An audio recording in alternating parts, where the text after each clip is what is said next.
Welcome to the Jeff Canada Show. But if you're going to get your feelings hurt, you might need to turn this shit off. All right, ladies and gentlemen, welcome to another episode of the Jeff Canada Show. I am Jeff Canada, your wonderful, sexy, beautiful, fantastic host. I think that was good. That works. Hey, I got a couple announcements I want to make, but before I get to that, I just want to talk about how badass of a time I had last night. I got to play Do-Si-Do Big Barn. I got to open up for Jeff Crosby. They're out of Idaho, and they're fantastic, and they're super badass, and they're down to earth, and they're really cool dudes, and I cannot wait to get up into their neck of the woods to play shows with them. They're really, really cool. It was kind of weird being the opener at Do-Si-Do since most of the time I'm the headliner there, but it was a fantastic night. You guys go check out Jeff Crosby. His band was great. Harmonies were great. Everything about it was just really, really good. So thank Kyle Hutton with Real Life, Real Music for inviting me out to open that show last night. It was a lot of fun. It was definitely more fun than the Midland trip that we took up to Midland when we opened up for Scott Stapp and Tonic and Kane and Bryce and two other bands that I have no fucking clue who they are. We were put first on the bill at noon, and we have bigger numbers than everybody on the lineup except for Scott Stapp and Tonic. So it was a total fucking waste of time. I didn't really get a chance to meet Kane and Bryce. I'm sad about that because after we played, I was so agitated. I just hopped in my truck and left. It is my fault because I did not do a contract, and anytime you don't do a contract, I guess you just can't really bitch. But this is the first time festival up there. They had no fucking clue what they're doing. I will absolutely not be going back no matter what. It was just not a great time. But I'm super thankful that I got to go up there because I got to hang out with Tonic in their sound check, and I got to have a really cool conversation with Emerson, the singer. And that's like a childhood thing that's badass. You know, I've seen them probably 15, 20 times back in the late 90s, early 2000s, and, you know, one of my favorite bands. And so it was really cool to get to hang with them. And I'm sad I missed their set, but I just couldn't stay in Midland. Especially since we didn't have hotels, so we just drove home. I basically got 2 hours of a sleep in 48 hours. It was pretty fucking nuts.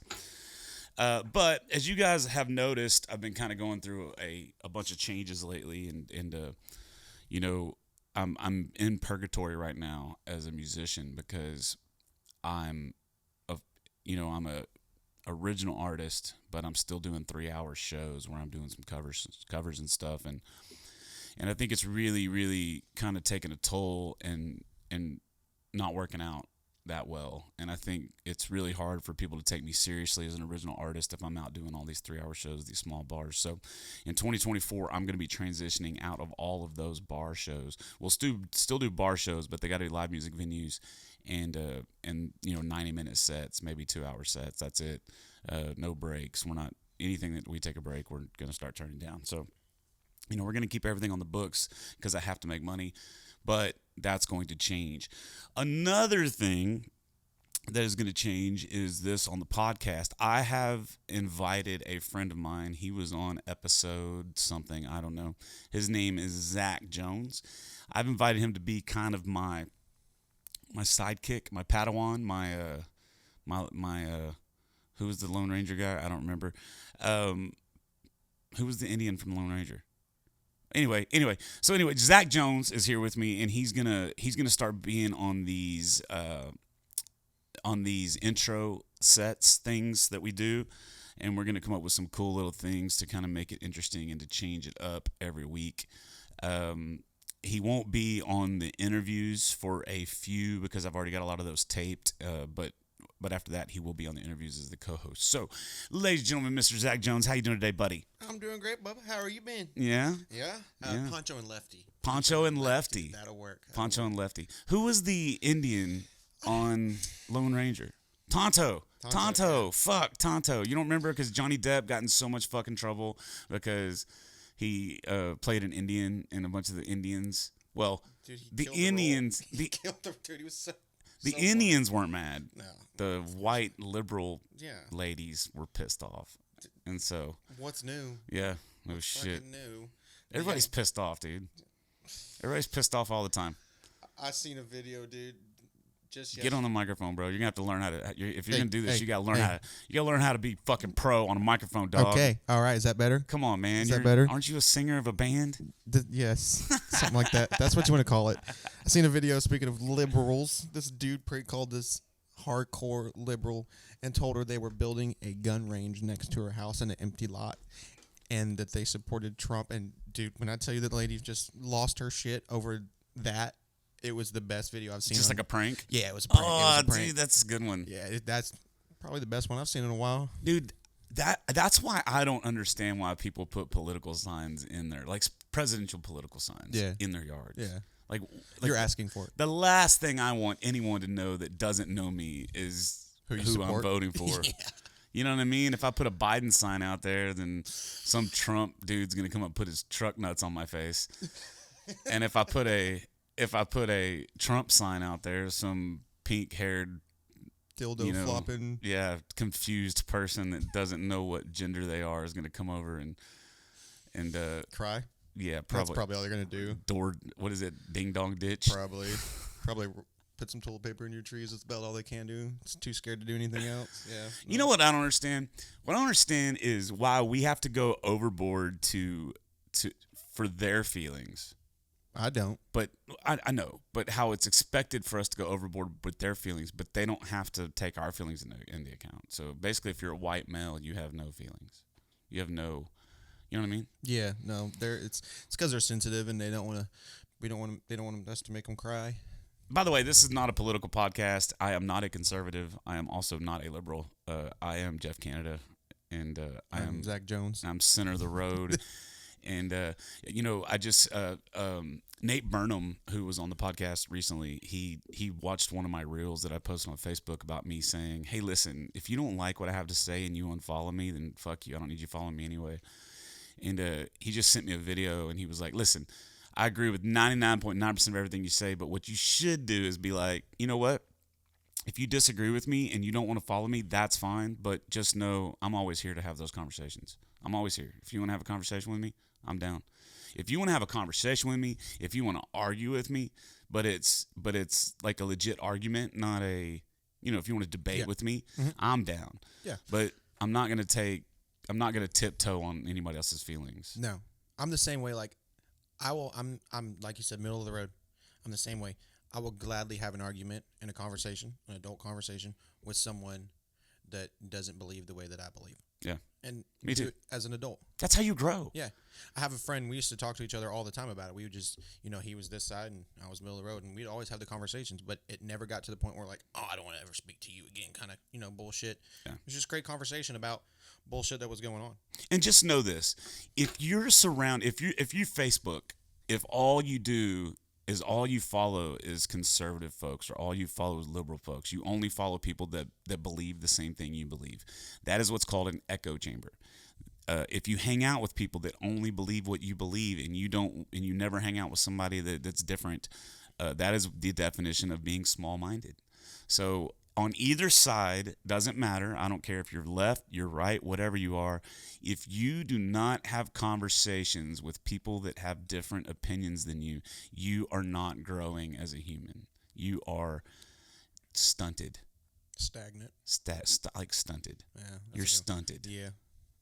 I like that. That's better. Is that a good word? Is that the right word? I think that'll Now work. that I'm saying it more often, it doesn't sound right. Yeah, if it stunts your growth, right? Or you're just a sheep, one of the two. No, I like stunted. Yeah, it'll sheep work. too. Even Sheep. if it's not the word, it'll work. We'll make it work. I don't know. Speaking of sheep, let's talk about the Morgan Wallen thing. Who? So Morgan Wallen threw a chair off the fourth floor of Eric Church's new bar in Nashville, and he caught 3 felony charges because of it. You know what's funny? This is what's funny. The amount of people that I've seen on social media defend him How do you defend somebody? cracks me doing that? the fuck up. How do you defend somebody for doing some shit like that? I don't know. Like, how do you think that's okay? Yeah. Here's the question. Would you defend someone, a random person, no matter what, like a stranger doing that? Like, Absolutely not. I no. wouldn't defend you. yeah. I would be like, Jeff, you're a dumbass. What the hell were Yeah. you thinking? I would kick my own ass. Grow the fuck up. Right. Yeah. And there's things that are going out. It's because he didn't win anything on the CMT awards. Neither did I. Yeah. I'm not crying. I didn't win anything. I wasn't even invited. Yeah, it's crazy.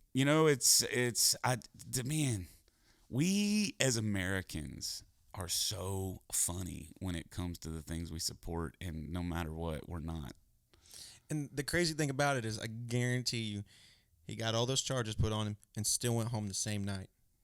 Yeah, I don't know. I mean, and felony charges are no joke, especially one of them is like assault on a police officer. Yeah.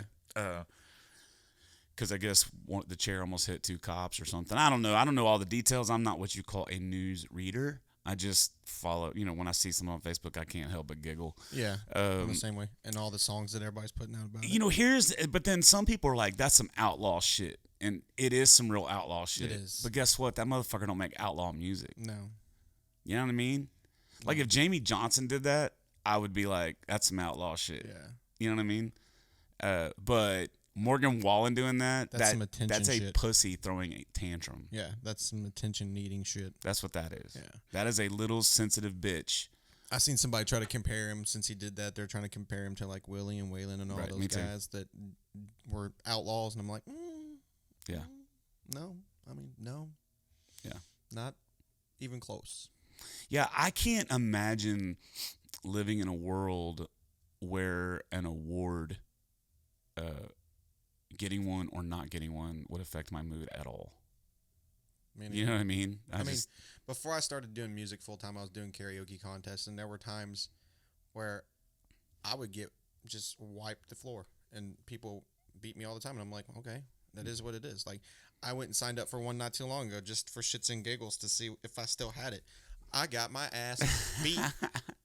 I'm like, I do this for a living. Yeah, because there's always some fucking hot chick that can barely sing, but she gets up there and dances all sexy, and everybody even goes, that. everybody woo woo. The girl that won could sing. Oh yeah. Oh, she did some Whitney Houston. And as soon as she opened her mouth, I was shit. like, God damn it! What'd she do? I think she did it last or whatever. What song she did? I Will Always Love You? Yes. Oh, yes, yeah. That one always works. Yeah, and she opened her mouth, and I was like, man, there goes that. Whitney fucking Houston, man. You talking about a waste of, man. Golly, that sucks, dude. She's one of the best vocalists ever to walk the planet. Yeah. It sucks that, Yep. that all that got to her. Mm-hmm. Old Bobby Brown beat the shit out of her. Hooked her on meth, whatever she was on. I don't know what she was on. Chris Brown's not his son, is he? No. Oh. But Chris Brown's a stand-up dude as well, Literally. from what Rihanna tells me. You got her number too? Yeah, Rihanna calls me up sometimes and tells me how big of a piece of shit Chris Brown is. Yeah, she FaceTimed me the other day. Did she? Yeah. Yeah. I tried to get you in on the call, but you didn't answer. Yeah. That's because I was hanging out with Taylor Swift at the time. So, Makes sense. sorry, bro. Makes sense. Sorry. I get it. You're bigger than me. You're better than me. It's cool. Sorry. Sorry you got her. Whatever. Justin Timberlake and I were over at Taylor Swift's house hanging out. Beyonce was there too. No, fuck Beyonce. She got kicked out. She got kicked out of our Cool People Club. Why? Because she went country? Oh, man. I'm With getting quotes? so fucking tired of people saying shit like that's not country music. I'm getting so sick of it. It's like, stop putting labels on every fucking thing. It's Play music. just music. Shut the fuck up and play music. It's just music. If it sounds good, listen to it. Yeah, about that? Right. That's how it's got to be. I mean, I listen to songs that are not country, and I'm like, holy shit, that's really fucking good. Yeah, man. Same here. Like that one that Hoyser's got out now. I guess that's how you pronounce his name, Hoyser. That Whiskey Neat one. Oh yeah, Take Me to Church guy. Yeah. Yeah, he's got a. Oh, that's cool. It's actually a really badass song. It's not country. I'll have to check it out. Yeah, I'll have to show you when we're done here. I just don't give a fuck, man. Like I throw on music, and if it's cool and it makes me vibe or it makes me feel something, then I like it, regardless of what the genre is. My phone's full of music that's not country, and I'm like, okay, I go from listening to Bun B to listening to George Strait to listening to Attila. Same here. I'm listening to Screamo that I can't understand. Yeah, I'll have Pantera playing 1 second, then Pearl Jam the next second, then Willie Nelson the next second. Yeah. Or Nicky Jam, Spanish music. I don't know what he's saying. Sounds good though. Yeah. Or all those Canadian bands like Celine Dion, Shania Twain, Alanis Morissette. Oh. Alanis Morissette. Yeah. Nickelback. I forgot they were Canadian. Yeah, they are Canadian. They're here in the States so much. Is Avril Lavigne Canadian as well? I don't know, but she's hot. Is she hot? I don't know. Mm. Is she hot? Yes. How hot? Like on a scale Hall of pass. Hall pass hot. Really? Oh, yeah. Oh, yeah. Huh. She looks good for her age. I mean, she's not, She seems way too fucking annoying for that shit. Speaking of hall pass hot, Gwen Stefani's pregnant. Is that real? Is that a real thing? Or see, I don't know what's real anymore, right? Yeah. Because I don't watch the news. especially with deep fake shit. Right, not even deep fake shit, just AI. You can do so much shit with AI now, and it's just I don't. So I wonder if it can make me famous. I've seen like flyers for movies, and I'm like, there's no way that they're really making this movie. Yeah, it scares me. I'm like, that's gonna be a good movie, and then it's not real. I'm like, really? Come Yeah. on. Like they said there was gonna be a Titanic 2. I was waiting for it. I Yeah. wanted to see Jack come back. Well, they could do a Titanic 2 now, and it could be about all those people that went down in that submarine and fucking imploded. Too soon. Too soon. It's not too soon. It wasn't too soon the day of. Listen, if you do something that is outside of a normal human environment, meaning if you're going to outer space and you're going, to the deep depths of the ocean, you're signing up for some dangerous shit. Especially when you get in the sub and they got an Xbox remote. Yeah. Is that what was on here? It was a Logitech knockoff controller you would buy at Walmart. Nice. That would connect to multiple consoles. Really? And that's what controlled it? Yeah. Holy shit. Yeah. And Whatever. They all had to take turns looking out a little bitty peephole about the size of these lights. They didn't get to see anything for very long. They Interesting. did not make it to the Titanic. Speaking of Titanic, what do you think of the new Cybertruck? So I have a friend of mine. He comes to a lot of my shows. They're really supportive in coming to the shows, and he bought one. Okay. And it's not the gunmetal gray that they come out with. I guess it's gunmetal gray. He wrapped it in black. Yeah. And it looks really good in black. But it looks empty too. Yeah, I don't like it at all. I saw one the other day. I'm not against it. I'm not all for the electricity, a full on electric vehicle. I just think it looks dumb. But I think that the triangle it's different. in the middle thing is just fucking, it's just a dumb design. It's different. I seen one, actually, they took it and lowered it and turned it into a That's even dumber. No, they put an engine in it. Yeah, but still, it's a souped up sports car. This thing actually looks really good. There's no way that'll work. It works. There's no way. That works. thing weighs 7,000 pounds. They so it goes. The engine is in the back. Yeah, Where the obviously. bed is, and so it looks mean. It looks mean. I'll show you a picture of it. It actually looks good. Interesting. It doesn't look like a Tesla truck anymore. I mean, I would like to drive one. I would Me like too. to. I would like to have too. one. I would drive it for sure. I don't know if I would though. They'd be like, you can drive it. My pocketbook says otherwise. Yeah. I'm like, what kind of insurance y'all got? I'd drive it. Fuck it. It's made out of solid steel. Who gives a fuck what insurance you got? It's a solid steel truck. I seen a video of a dude shooting one the other day, testing the whole bulletproof theory, and it is if you don't shoot in the same exact spot. Right. They were doing it with a bunch of different calibers. Yeah. And even with I think it was a 9mm. It'll take up to a 45 slug, from what I hear. Yeah. So Joe Rogan's dumbass shot it with a bow. Well, they were shooting it with 50 cal. Yeah. And that didn't stand up. It didn't. The first bullet went straight through. Yeah. But even with the 9mm, I think after it was 5 or 6 rounds, it went through. So I mean, you got 5-6 rounds of 9mm until you're gotta worry. Still though, that's badass. Yeah, I mean, if you're driving by and someone decides they want to fuck with you, You know, what'd be really badass is if Ford or Chevy would fucking make one that's bulletproof and that's not electric. That would be cool. And also isn't a V6 turbocharged. Can we put a real engine in shit? That's why I like the trucks from the 80s and 90s. Yeah, for real. That's why if you look like a 90s model Ford, like F-250, they're still going for 40, 50 grand. Yeah. Everything sucks now. I had a 2013 Toyota Tundra, Texas edition, and that truck was badass. It was I shouldn't have got rid of it. When I got rid of it, I shouldn't have. It had plenty, didn't have, it was a perfectly good truck. But I wanted a new one, so I bought a 2017. And that thing was a piece of shit. Mm-hmm. Well, the reason they do that, it's they do it because they know if it fucks up so long down the road, you got to come back and get a new one. Which is crazy because they're financing them for 72 months now. Mm-hmm. And they make money off of it. Or 84 months. Yeah. That's insane. You don't even get the full finance out of it. Yeah. Before it breaks down. Why not just go ahead and take a 30-year mortgage out on a fucking car? No shit. I agree. I agree. It's dumb. Like I was driving around in a 2020, 21 Nissan Rogue, and when I first got it, it only had like 32,000 miles on it. Nothing at all. And right away, dude, the radio was disconnecting from Bluetooth and it was just shutting off and all this jazz. I'm like, what the Yeah, mine does that in my Ram now. It does that shit.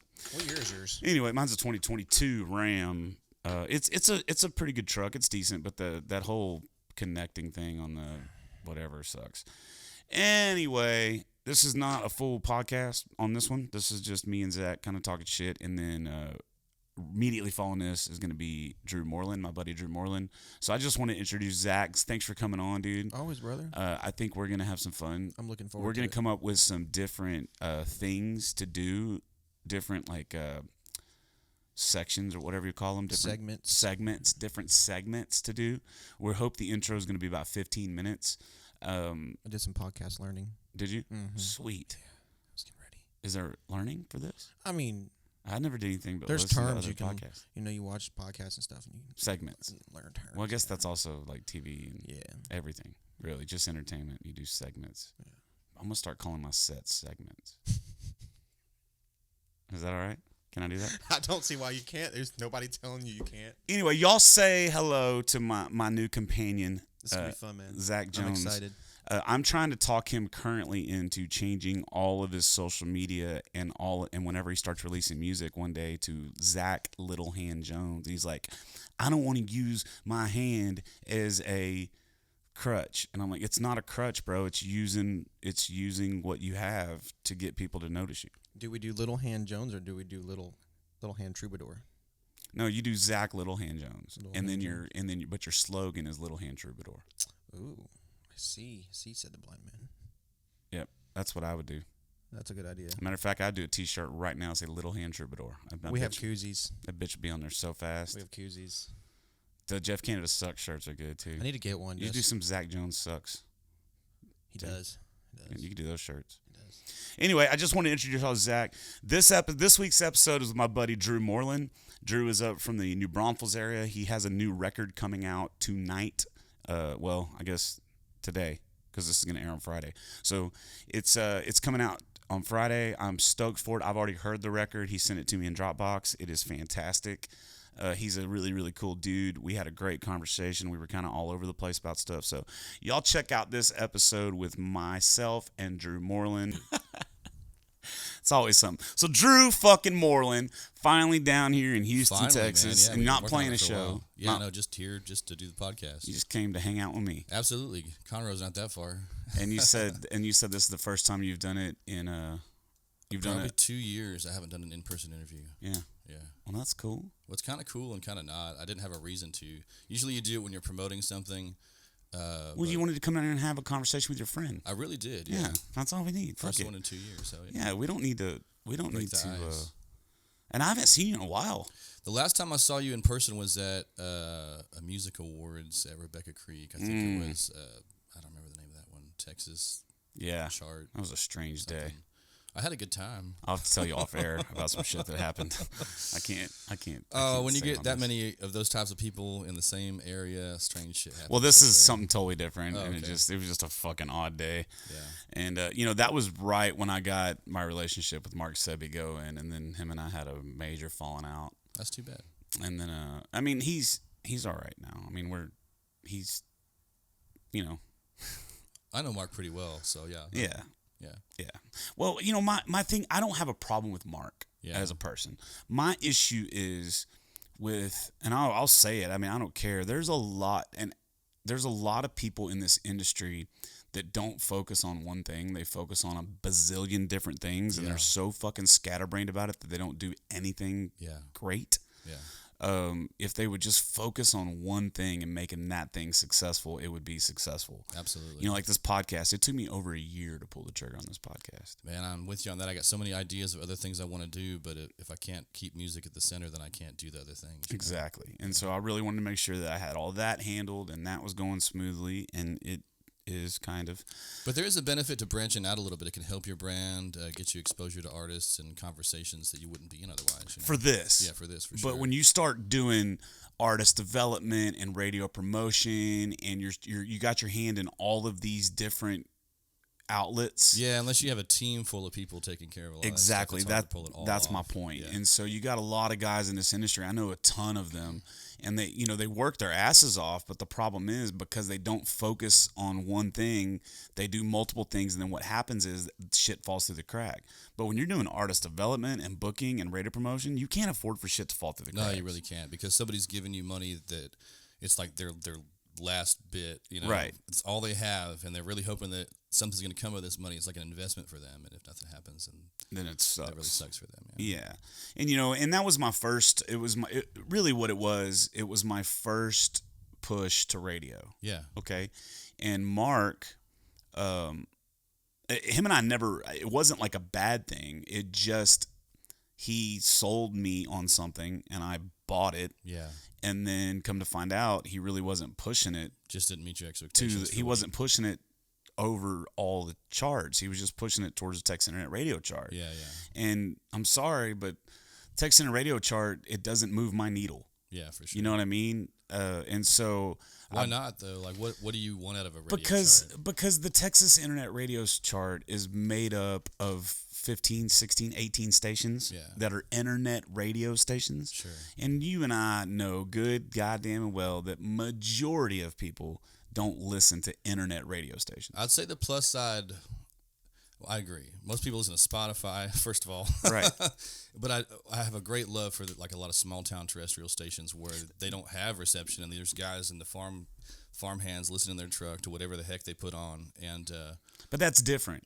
It's different than turning on Spotify or turning on the radio. Yeah. But if you actually have to go to an internet website and hit play, it's I understand that people listen to it, but the listenership cannot be huge. What I would say about that chart in particular is it's at least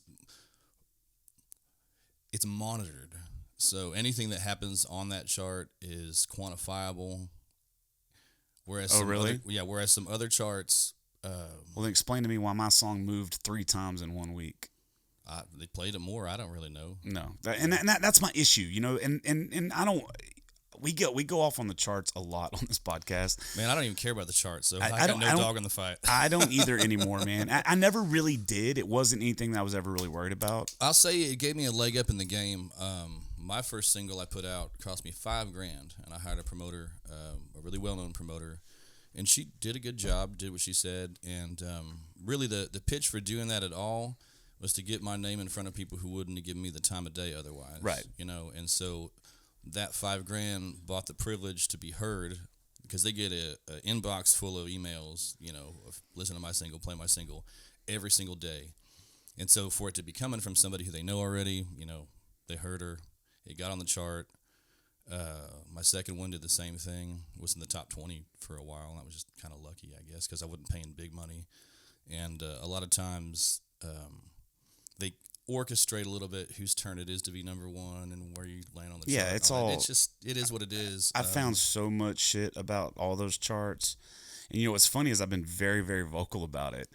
And my problem is not so much the number ones or even the listenership or anything. My problem is what the ROI is. Yeah. That's my problem. Oh, for sure. Your ROI is nowhere near worth the $5,000 to push a song. In my opinion. Yeah, my radio promoter was really up front about the fact that it wasn't worth it if you were trying to get famous because of your radio spins. She basically said, if you want to be on a chart, it's going to cost this much. I know, and that's stupid because if you want to be on the chart, if that's what you're after, right? Then that's one of my issue is if what you're after is to get on a chart, then do it. Yeah. But what I'm after is gaining fans and gaining listenership. That's where I'm at too now. And so if that doesn't equal that, then I don't need it. The one thing that did happen after I got on the chart and was on it for 4 or 5 singles, I think, is that there's a lot of Spotify playlists who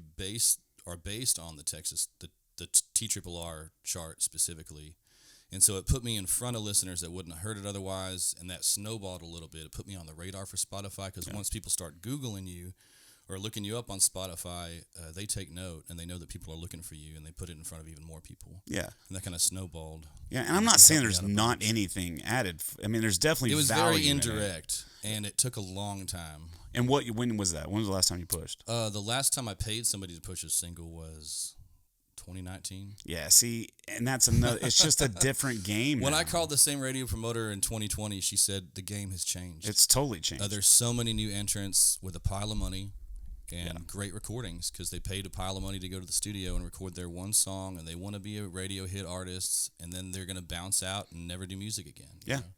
But that's just what the game is. Yeah, and it's just a totally different game. Everything's fucking different now, man. Yeah. Everything's. I had a mental breakdown last week, dude. I'm not even kidding. I was just like, I put out a couple videos where I was ready to quit last week. I mean, I'm always ready to quit, just because this. It's part of being an artist, right? This industry is such a pain in the ass. Yeah.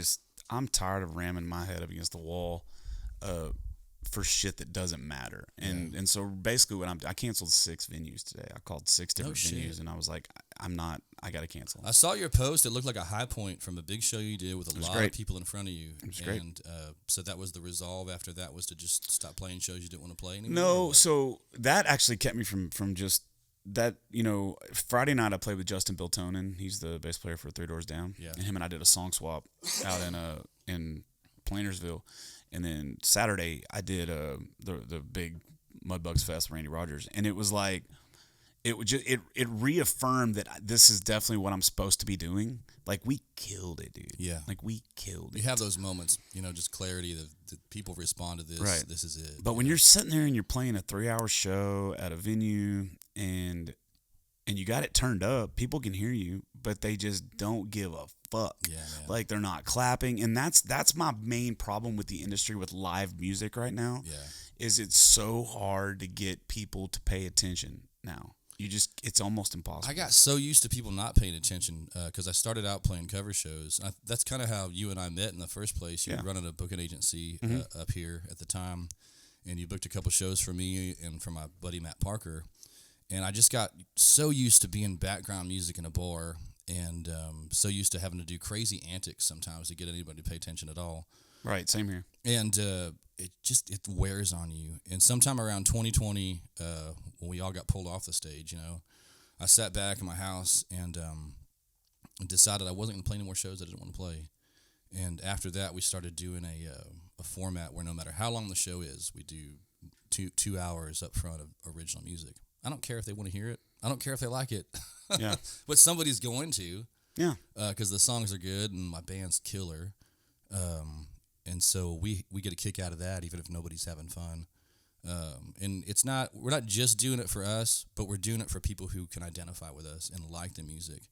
And out of those shows, we get 4 or 5 of 200 that'll come up and say, "God, we love you. We looked you up on Spotify," and the other 195, fuck them. I don't care. Yeah. Yeah. So I've never been background music ever. Yeah. I've never done that. I've always been in your face, over the top, do whatever I have to do to get the crowd. And so I consider myself a fucking black belt in getting people to pay attention to me. I would agree, man, for sure. But even for me, someone that, like, I've devoted my entire career to that, it's getting harder and harder and harder for me. And I'm still doing it. I'm trying new shit. The other day I held a class on how to applaud before the show. And it worked. It worked out great. I ended up having a pretty good show, but so I'm still doing that. But it's like, man, and I'm not one of these guys that's like, you got to pay attention to my music. I will always play covers. Always. I will always. I've just found the equation for me that works is for sure. Is if I play a really good cover of something that they want to hear, and I'm not doing like, Sweet Home or something. Yeah. But like, if I do a cover they want to hear, then they're more likely to pay attention to the next song. So Absolutely. So, like, even this weekend with the Randy Rogers deal, we got 2 sets on the side stage. And the first set we played right before Dylan Wheeler, and that was mostly originals. I played, like, 2 covers. And then, and that was an hour set. And then we got a 30-minute set right before Randy Rogers. And, dude, I just put in the Fight for Your Rights and we threw a party, bro. Hell yeah.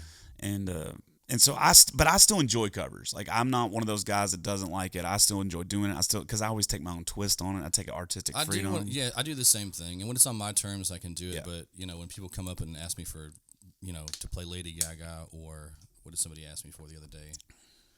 Just insane stuff that we're obviously not that type of band. You know, we were in Jackson Hole, and somebody asked me to play Dave Matthews, and I just spouted off, "Yeah, $500 a song. We'll play some Dave Matthews." She said, "Cool, I'll take 2."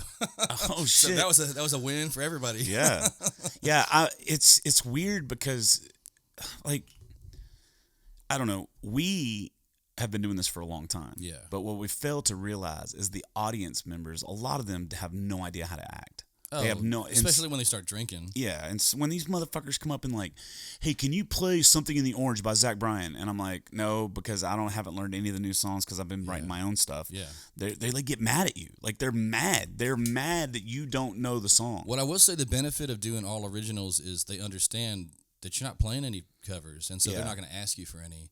And so at the end of 2 hours, when they're already pretty good and drunk anyway, and don't have the attention span to listen to my stuff, and we say, "Hey, we're about to do one more set of covers," they're all like, "Yeah." And we play whatever we want. Well, what sucks is these cover bands that use an iPad. Oh, these guys are the acoustic guys that use an iPad. Man, I've been there. I've done that. Me too. But they'll try anything badly. That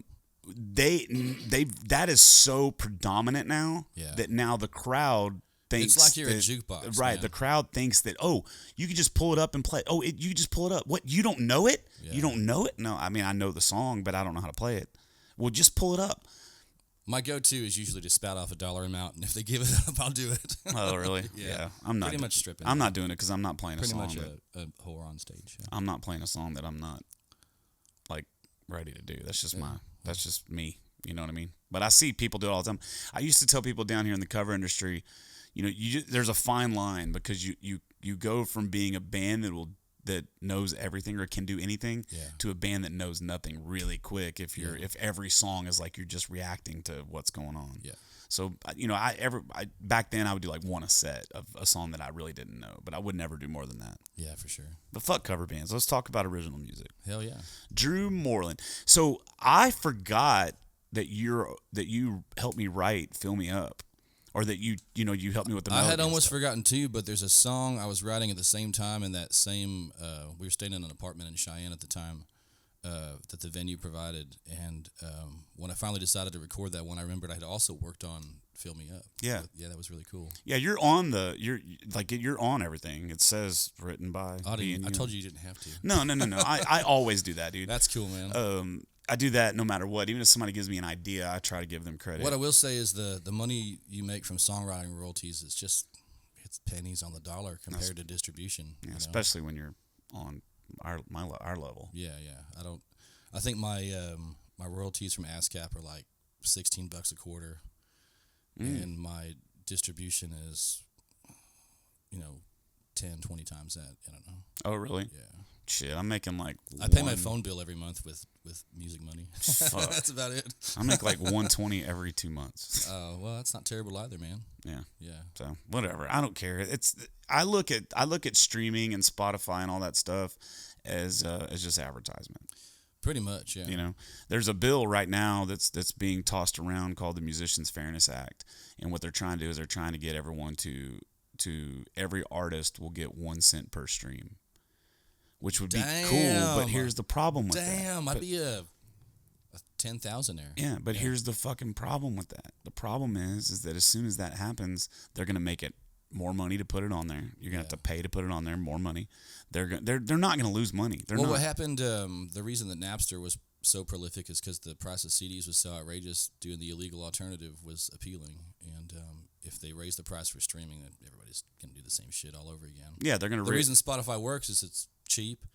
Everything's there. It's no, they're gonna put it back to they're gonna put it back on the artist. Oh, you really think so? Yeah. If I'm gonna give you 1 cent per stream, then guess what? It's gonna cost you this much to upload your song. There's some distribution, like I think CD Baby used to charge a percentage of whatever you made for distribution, whereas TuneCore is like a flat fee, but I could see them up in it.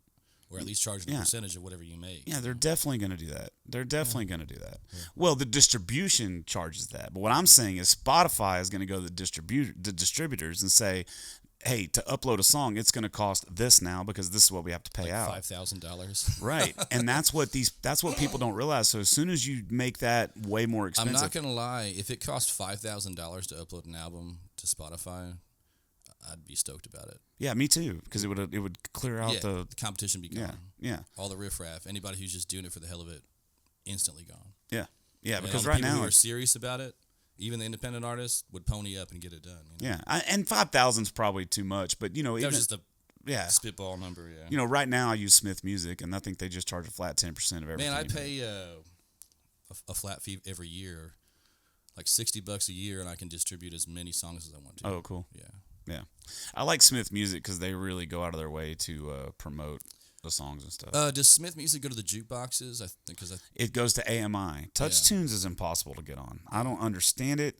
I contacted them. I talked to somebody there. I'm like, I don't understand y'all's policy. Do they understand it? Like, you're turning down free money. Yeah, pretty much. Yeah. If there's music somebody wants to hear, Right. I guess for them it probably comes down to just they have a physical unit right there, unless it's connected to the internet and can download whatever. I don't know Which how they work. are. Yeah, you're probably right. Yeah. And And it's you just- charge more it's per space on song. a server. That's all it costs. And you charge more per song for those songs. For the obscure stuff. yeah, instead of $1, it's $2. Man, Like, they're losing out. yeah, dumb. Yeah. Yeah. It took me a while to figure out how to get on Pandora too. I was like, what the hell? Oh, you just go to Pandora and tell them you want to be on there. Oh, really? Yeah, done. Yeah, Smith does all of that. I don't do any of it anymore. I use Frank How Jackson. big of a company is Smith Music? It's pretty big from what I hear. I don't know. Frank Jackson here in Conroe is my representative. Yeah. So anytime I have an issue, I just call. That's what I like about it. What I like about it is I can just call them up and be like, "Hey, I'm having an issue." Man, that's nice. As opposed to just going on TuneCore and trying to get in touch with somebody or I've tried. It's kind of impossible. yeah. And I told them to fix something for me, and they just never did. Well, I can tell you how much it works. Smith Music, for me, I don't know if they do. I'm sure they do it for everybody. Is whenever you release a song to them, they put it in discovery mode. Yeah. And so like, I'm Here, which was my release before last. It's like my second it's my fastest growing song ever. It came out December. It's already at like 30,000 spins. I mean, that's not a lot, but that's a lot for me. That is a lot in that short a time. Hell yeah. And then I think it was like 28,000 spins. But I just released a song through CD Baby because it went through. It was another guy's song that I sang, but it released on and it's got like, it's been out almost a month. It's got like 160 streams. That's how it goes. Yeah. Unless you pay for your own promo and all that, it's hard to get streams. And you can't do that anymore either. I just got warned. Anyway. Yeah, I just got warned By who? by Smith Music. Oh, really? Yeah, they What came were to you me. doing? I just did a campaign thing, and they said like through Facebook or Instagram? Or no. It was like one of these playlist placement things. Oh, okay. Yeah, don't do that shit. Yeah, they definitely don't do Get that. flagged right away. Yeah, he's like 9,600 of your spins are fake. That we can't pay you for those spins. They used to let you on the Spotify artist page compare your stats to other artists, and the funniest ones to look at were the ones who went from like nothing to like thousands of streams every day, and then went back to nothing, and you Right. could tell right away they're paying for spins. Yeah. I did it once. Yeah. I won't do it again. Don't do it again. No, I won't. Well, I'm at 7,500 right now without paying for anything. That was 6 months ago. Man, like you said, the industry has changed. I got away with murder at the beginning. I paid a program to go do Instagram likes, and it's like indirectly promoted to my Spotify. So it would go like people's pictures, like random people, and you could say people who follow Randy Rogers, artists who are similar to you, like Cody Jinks, Turnpike Troubadours, whatever. Like just go like their pictures. When you go like some random person's picture, they're gonna look up who you are. And so there was a bot doing that for me, 10 times a minute for like 2 years. And it really helped my traffic a ton. But I'd never jack with Spotify directly because they'd flag it, Yeah. Well, I'm at the point now where I don't give a fuck. Like, I just don't care. get flagged on that because then nobody will be able to listen to the blacklist you. Well, nobody listens to me on Spotify, dude. I'm at the point now where there's 100,000 new songs a month being uploaded to Spotify right now. What's your end game then for revenue? Shows. That's it? Like, I like to play shows. I love it. Well, you're going to get old, man. You're going to get tired. When I get old, I'll fucking die. Like, I don't know, man. Because I just don't think it's there anymore. I think every time you release a song, you're buying a lottery ticket. And I think the odds of that song going fucking crazy is about the same as winning the lottery. And I just don't see people fucking blowing up anymore because of Spotify. The reason I see people blowing up is because they're out there fucking hustling, or because of TikTok or bullshit like that. I'm trying to think of some examples. Good luck. This damn song, Pegasus and the Rooftops. They blew up in the middle of COVID when nobody could watch. Yeah, but that was a way different time. Well, right now, dude, it's listen, COVID was in 2020. It's fucking 2024. It's 6 years later. It's 4 years later. It's 4 years later. AI is a much bigger thing now than what it was 4 years ago. Spotify is much bigger. There was not 100,000 new songs being uploaded a week on Spotify back in 2020. Yeah. It's just a whole different world now, man. It's crazy now. Yeah. It's fucking insane. So I guess to that note, I'm about to put out an album, and it's the best stuff I've ever recorded, and I think I'm on the verge of it's either going to do great, but if it tanks, I'm probably going to quit. Yeah, I will have lost faith in the music industry if this doesn't do anything. Well, it's not going to do anything unless you promote the fuck out of it. Well, yeah, I'm working on that. Yeah, I mean, I got a nest egg ready to like the week of and the week after, and back in 2020.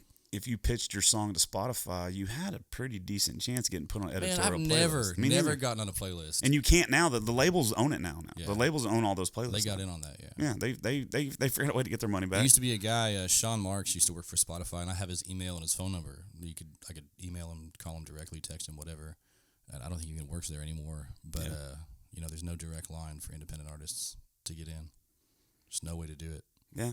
I think we missed the window, man. I really do. I'm trying everything I got, and I know you are too. I'm pushing as hard as I can, but I'm 45. How old are you? Just turned 40. Yeah, I'm 45, man. I think about it still. The odds of a label coming in and giving me money. Oh, I have no hopes of that. Me neither. I don't need a label. But I really think that the independent artist thing, I think that for the last 4 or 5 years it was really good. I just honestly think that the gatekeepers have shut that window. Yeah, for sure. I would kind of agree from what I've seen. I based my career on guys like Cody Jinks and Cody Johnson, guys who pulled themselves up from the bootstraps, didn't really follow industry protocol for getting big, didn't kiss anybody's ass. They made money playing live shows, poured it into albums, made a genuine fan base, and made a great go of it. But if you're not over a certain level at this, you just might not be a thing. Who the hell knows? Yeah, and that's what I'm worried about. What I'm worried about, like I said, I'm 45. I've been doing this since 2006. Yeah. What I'm worried about is being 50 and still being right fucking here where I am. Dude. That's what I'm worried about. Dude, that's doom and gloom. But that's what I'm worried about. Whereas if I figure out a way to switch gears now, in 5 years, I could totally build something. There's a friend of mine, Sam Cox, that does a podcast too. Oh, yeah. And he did one episode that talks about different strategies to do in different phases of your career, because you can't do the same stuff you do when you start out as you do like for the next phase. Yeah. And one of the phases that we kind of went into is to stop doing free shows and stop playing in our home market so much. We started doing ticketed shows only. We only show up full band every 2 months at the most, and that's in New Braunfels, where we have a huge fan base and people will show up no matter where we're playing. But it means we actually make money on those shows. And there's something to be said about obscurity, if it's a rare commodity, people want it more. We're finally doing a show. Hell yeah, they'll show up. Yeah, and that's my problem. My problem is I have a nut, and I have to make that nut. And the way I make my money is playing live shows. Do it in a different market. Well, the problem is I live in Houston. Yeah. And I am used to making $300 to $500 for a solo acoustic show. That's what I'm used to making. I have like a really entrepreneurial, like creative mind. Just change your artist name, put a costume on, play somebody else. I'm not doing that shit, dude. Fuck that. What I made my mind up last week is if the show is not gaining me fans, meaning there's not a lot of people there, it's not a place that people go live music, then the place are going to have to pay me. Absolutely. That's what it is. So if you're a place that just has live music every Thursday, Friday, Saturday, and you think I'm going to keep playing for the same amount of money that everyone else that plays there is, no, it's not happening. I'm raising my prices. That makes your list real short really quick too, though. It does, but it also, it can derail my fucking life because I got to make a certain amount of money. Man, there's no end to music venues that will book you. If you look at across the state, across the country, if you can leave anyway, not everybody can travel. If they'll stop fucking shutting down. Yeah, unfortunately, the guys who have a passion about music a lot of times do because they spend too much on us. It's not even that, bro. It's that fucking people don't go out to support live music anymore. It's not there. Yes, they'll go watch Morgan Wallen and they'll pay an extreme amount of money to go see Taylor Swift. And if you're already up on that level, you know, Chris Stapleton, those guys. Man, there's a reason I won't play in San Antonio, Houston, and Dallas. Yeah. Because they're big city people. They got better shit to do watching TV. Oh, yeah, I don't play inside the loop either. You know, we made a living playing in small towns. We make a killing out in West Texas. I go to Alpine 3 or 4 times a year, Lubbock, Amarillo, places where people still go out and do shit, you know. Yeah. It's a different culture, you know. Well, that's why I posted that post yesterday. It was like, hey, across Texas, can y'all please let me know the venues that people actually go to the venues to see music? Yeah. And what I'm talking about is like people go there just because they know that it's going to be My good favorite music. places is you go to a bar and it's the only bar in the whole county. Yeah. And people drive in from their farms and their ranches to come see it on a Saturday night because that's what everybody does. You know, they come get some barbecue from the bar and a couple drinks, and they're there to sit and have a good time and listen to what's going on. They want to hear every word you're singing, you know. Those are my favorites. Me too, man. And that's what I'm trying to find. I mean, I found a few of them. I know the Loco Coyote out in Glen Rose is a really cool little spot. I mean, they don't pay great, but I always rake in the tips there because people really pay attention to what I'm doing. Yeah, they're few and far between. Yeah. There's a lot of them. We've been doing it for like 6 years now. And most of them are shut down, the ones that were open when we started. But you just got to keep finding the new one, the new spot. Yeah. What I do that is I follow other artists on Instagram. Me too. And then while I'm sitting on the crapper, you know, reading my feed, I just take notes of all the venues they're playing. Yeah, I did the same thing. Write them down and call them later. Yeah. And even better than that, I started becoming friends with them. And so now it's like what I'm trying to do now is trade shows. So it's like, hey, I live down here in Houston. Come down here. I can put you here. And you cook me up there. And then I'll go up there. You know, the problem is what I've found is I'll go on the road and I'll hit those venues. And then if it's a 3-show weekend, 2 of the venues suck.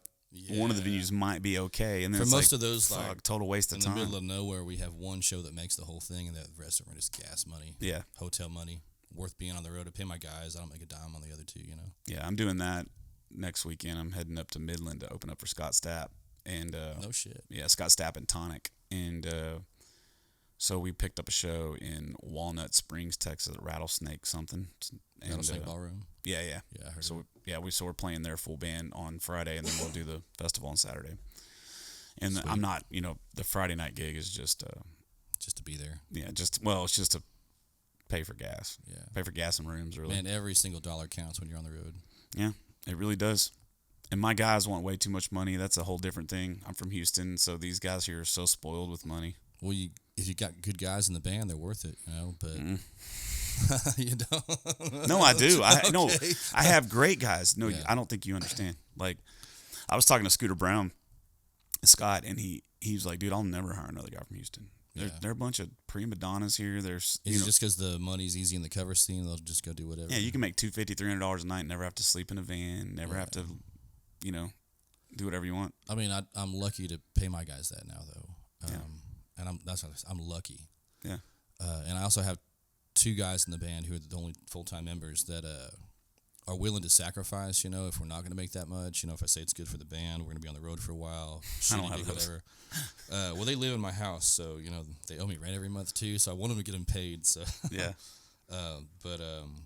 Are you? I saw a picture the other day, and you were playing bass. Are you playing bass now?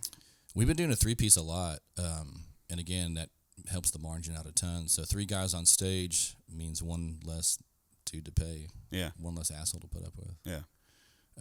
It's not my favorite. I'd rather play acoustic guitar because I feel like I put on a better show, but we put on a damn good show, which is 3 guys. One of our guitar players, James McDonald, also plays the drums pretty well, and he knew the material inside and out because he's been listening to it. He was a fan before he joined the band. And so cool. for him to sit down on the drums, he knew all the stops, the ins and outs of the songs. So it was just easy. Yeah. And again, it's not his favorite, but he believes in the project and he wants to keep going. So. And that's really what you got to find, and that's what I'm looking for. I texted my bass player today or yesterday, and I was like, hey, I want to sit down and have a meeting with you because he's the one. So Eris, my guitar player who moved here from San Diego, super good. He's worth every fucking penny. But, you know, he gave me a year. I asked him to give me a year when he moved here to not bail on me, and he did. He gave me a year, and then he started playing with this rock band called Rosie. and they're doing really well. They opened up BuzzFest and stuff here, and so I went to him and I was like, hey, listen, I know that that's your style, so I'm just letting you know if you need to go, it's okay. I'll find somebody. Because I don't ever want to hold anybody back from. I say that to both of my guys too, and especially Garrett. He's a young dude. He's getting hired by big bands, playing in Green Hall, opening for Wetzel, all this kind of stuff. And I always told him, if you get a better deal and you want to do it, you better take it because you live this life exactly one time. And there's no guarantees that Drew Moreland's going to blow up and be on those big stages. Yeah. There's like none. It's probably not going to happen. They don't know us, but yeah, I'll never ever get mad at somebody for wanting to better than. No, I will get mad at somebody for leaving me high and dry. Yeah, but he would never do that. Yeah, exactly. He always takes consideration for our shows, and I book him out, months ahead of time as best I can. But any opportunity he has, dude has a hired gun. We're talking about how hard it is for us to make a living doing this. Their job security is nil. An artist could fire you on a whim and replace you with somebody else just because they want to, I don't know. I think if you put in all of your effort, like I don't think guys like Eris will have a problem finding work at all. A lot of them won't, as long as they have a good attitude all the time. Yeah, you got to have a good attitude, you got to have good work ethic, and you got to learn your shit. I've known good guys who got fired because somebody's brother-in-law wanted to come into the band, that. Yeah, but it's one thing getting fired, but you can always leapfrog to another spot. Everybody's looking for players, bro. Oh, absolutely. Especially after COVID, because so many people hung it up.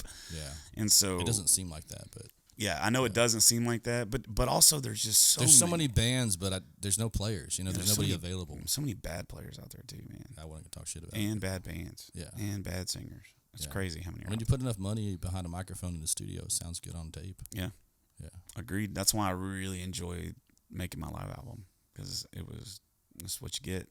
We didn't do 2 takes. We did 1 take. We didn't do multiple shows. We did 1 show, and we threw it down. That's nice, man. And it sounds fucking phenomenal. I've been talking shit about doing a live album for like 3 or 4 years, and I just don't have the guts to do it yet. Yeah, I mean, there's so many factors. You got to have a really good venue, right? Yeah. That people are going to pay attention. So it's got to be a listening room. You can't go do a live. You can't go do a live album at Joe Billy Bar, Bob's. Yeah. You know what I mean? Yeah. I mean, you can if you're Wade Bowen. Yeah, if you're Wade Bowen or Josh Ward. Yeah. But you can't go to we have a venue here called Sawyer Park, which is, I mean, anytime you play there, you're always playing in front of 300 or 400 people, always. Yeah. And but you can't. I could never do a live album there, so I did mine at Do-Si Do over here, and we sold like 200 tickets. Well, that's a pretty good listening room, right? It's the best. Yeah. Sweet. I haven't found a better one yet. I heard the Redbird's pretty cool. Yeah, that one's really awesome. It's kind of small, but if you're gonna sit down and do an acoustic set and you want people to listen to the words of your songs, it's about as good as it gets. Yeah, I'm definitely gonna hit them up. Been hearing really, really good. My stuff. favorite, as far as people just sitting back and listening, has been Green Hall. I've never even stepped foot in Green Hall. I'm not allowed back, so. Why? Oh, I've been fired from several venues for stuff that happened not even on the stage, and that one in particular. During COVID, I was making posts, like not even saying anything in particular, just asking questions and pointed stuff to make people think about it, But the world was so volatile, and people were very easily offended. And so for the first time ever, the gal who books at Green Hall commented on one of my posts, and it was radio silence after that. She was not happy with what I had to say, even though I wouldn't really say anything, just asking questions. Mm. It's that easy to get fired. Were you putting on good shows before that? Yeah, we had a great show. Huh. That's interesting. Most tips I've ever made. It was like over $1,000 in tips. Sold more merch than we ever sold. Everybody loved it. I mean, I talk a lot of. I mean, I've chilled out over the last few years. I just want radio silent. Everybody has their own strategy, but mine's obscurity now. Dude, I talk so much fucking shit on the internet, but I've never been fired because of it. Oh, I got fired for that. I've been fired for other things. I got fired from. I can't go back to Lukenbach either. Damn, bro. Yeah, but it has nothing to do with anything that ever happened at the venue or on stage. I'm actually writing a book that kind of tells some of these stories. Oh, cool. I had to change some of the names so I don't get in trouble. I don't know if I'm going to have to label it as fiction or autobiography. But I got fired from Lukenbach because one of my friends, who's also a songwriter, knows the guy who books there really well and sells him weed. And I hooked up with her friend instead of her, and she took great exception to that and told me never to book me again, and it stuck. Wow. Yeah. That's fucked up. Yeah, I didn't find out that that's really what happened until a couple years later. I had my suspicions, but she told me face to face that she really did that. Yeah, and what sucks about that is unless they're the owner, they're temporary, and then That's what I've always taken stock in. Is that venues close, they reopen, they fire booking agents all the time, talent buyers, they replace them. Most of the time, they fire them and have just some bar staff do it because it's cheaper. But in the case of both of those venues, they're family owned and family run. And so it'll be a while before I get back into either of those. Yeah, I've never even reached out to either one of those. That's the one thing I have not really reached out to a ton of venues. For the most part, all the work I've ever gotten has come to me. That's a nice place to be. And it is a nice place to be, but that's changing. That's going to change starting next week or starting this week. I mean, I'm compiling a list of venues and I'm going to start hammering them out because I'm just getting sick and fucking tired of playing some of the places. Well, let's cross-reference lists, man, because I have the same thing going on. You get comfortable in a rut whenever it just comes to you, and then one day it just stops. Yeah. Or else the shows that are coming to you, you really don't want to do anymore. Well, and that's my problem. So if I wanted to play in Houston, I'm not even kidding. I could play 10 shows a week. Well, you did what you did for so long. Yeah. You know everybody. Yeah, I could do 10 shows a week, making $300 a show, and I could make a lot of money doing that. Yeah. I mean, I did it for years. But the problem is when you're doing that, A, you're oversaturating the market. B, that money you're making is not enough to invest back into the career. It's just enough to stay afloat. Right. So really, that's why I'm looking for 500 and up. Because if I take 300 a show and put it in my personal account, and the other 200 I put back into the business. Yeah. Yeah. Same. Yeah. I won't show it for less than $500 unless it's like right down the street from my house. And I usually tell them I'm not going to advertise until the day of. Yeah. Because I can't oversaturate my market. Yeah, the only way that's what I'm about to do, man. I'm still kind of stuck in the old way of doing things where it's just like fill the calendar, and I gotta get out of that. After deciding I wasn't going to play shows I didn't want to play, I got on the phone, and that's a lot of the work. How you make your money is picking up the telephone. Yeah. And I played half as many shows or less and made the same amount of money. Yeah. Yeah. Well, luckily, merch, I have a full-time TM now, and he's doing really good with merch. And so that's paying his pay. Nice. Plus it's paying, it's allowing me to put quite a bit of money back into the process. What's a TM? Tour manager. Tour manager. Yeah. Nice. Yeah. Yeah, I hired this little 18-year-old kid, and he was a huge fan of mine. And I don't think anybody's that excited about my music or wants to hang out with us enough to be a tour manager. Oh, really? That's funny. All my fans are my age, The messages I get about, my song being meaningful to people is usually from my demographic. Yeah. Well, same here. Which is good because they have money, but... Yeah. I don't know. I've just been lucky enough to be on the Charlie Diggs short list for the festivals because, we always put on we put on a very entertaining show. That's so important to get on those festival shows. And all that. And so I've made a lot of younger fans because of those festivals, but they're all here. I've only really done one festival outside of here, and that's in Stephenville. And then this new one, this will be my third year at the Bass and Burnout in Midland. Sweet. Yeah, but it's never been a festival till this year. I think was a cook-off before? Yeah. Yeah, we did that one a couple times. Yeah, I've done the last three. I did it with Corey Morrow the first time. I did it with Pecos and Rooftops last year. Hell yeah. And then this year's was... We opened up for Mike and the Moon Pies out there, and as soon as we got done with our set, it started pouring down rain. They didn't even take the stage. Dang. Yeah. They had to load out all their backline and everything. It was bad. Wow. Yeah, I felt bad for those guys. But they're so chill. Yeah. Yeah, they're cool. They're guys. super cool dudes. I hung out with a couple of them one time, or the bass player one time. A bunch of those older bands are cool as fuck. Yeah. A bunch of these newer ones are just kind of cocky, or they don't really want to talk to you. They don't want to get off their bus. But the guys from Mike and the Moon Pies, the guys from... Well, they paid their dues for so long. They know what it takes to be a touring act. Yeah. And they have respect for guys who are also doing it. I think if you come into it fast, you just don't necessarily have the respect of what it really takes to get there and to stay there. Yeah, for sure. Yeah. It's hard. It's tough. Yeah. I mean, what's really fucking funny to me is a lot of these younger ones that think that they're going to do what Oliver Anthony did. Oh, no. And it's do y'all not realize that as soon as that motherfucker blew up, every single gatekeeper in the world did everything to do to close all those loopholes? Down. Yes. And it's never going to happen again. Well, the funny thing to me was everybody trying to copy what he did. All the videos of guys singing in the woods, It worked because he was the first one. Some of mine, some of my guys like Mason Mark, they did it just to be funny. Like they did it. I mean, I get that. They did it just to be. Yeah. I love Mason, dude. He's a cool dude. he's I've known him forever. I know. I was supposed to have him in here and I had to cancel. And I became friends with him a couple years ago. And dude, I love that dude. I met him at a Texas Music Pickers was around, still doing stuff. Yeah, he was big into that. Yeah, I met him at a conference for that, and he had his first single blow up at the same time mine did, and we hung out. We got kicked out of the hotel ballroom for playing music, till 4 o'clock in the morning and all that stuff. We had a good time, man. Yeah, he's a cool dude. Yeah, he's definitely an original. Yeah, yeah. I mean, I think if there's anything that somebody's going to break through on, it's going to be by going your own way. Yeah, and that's what I do. I mean, my songs, I don't feel like they sound like anybody else. I don't feel like I don't kowtow to anybody. No, you're not trying to be another artist, not copying anybody. Yeah. No, and everything I do is me. And I've always said if I'm broke, being me is way better than being rich as a fake. Absolutely. And I really feel that way. To an extent. I mean, if somebody's going to come down and say, okay, we're going to give you $20 million and you got to go Just sing Old Town Road. Yeah, and you got to go on tour and wear skinny jeans. Yeah. My ass going to be on tour wearing skinny jeans. It's, my sellout price is way lower than $20 million. Okay, well, whatever that is. Probably about 100,000. Yeah. No, not that. No. It's way. I've already got that. Like that's. Well, yeah. I've already hit. I mean, I've already hit that number once. There you go. With someone, and so yeah. And that's another thing, I try to tell people all the time, like the younger cats, like treat everyone as if they matter, because you don't ever know when that was a hard lesson for me too, man. Man, when that one person, is going to be like, hey.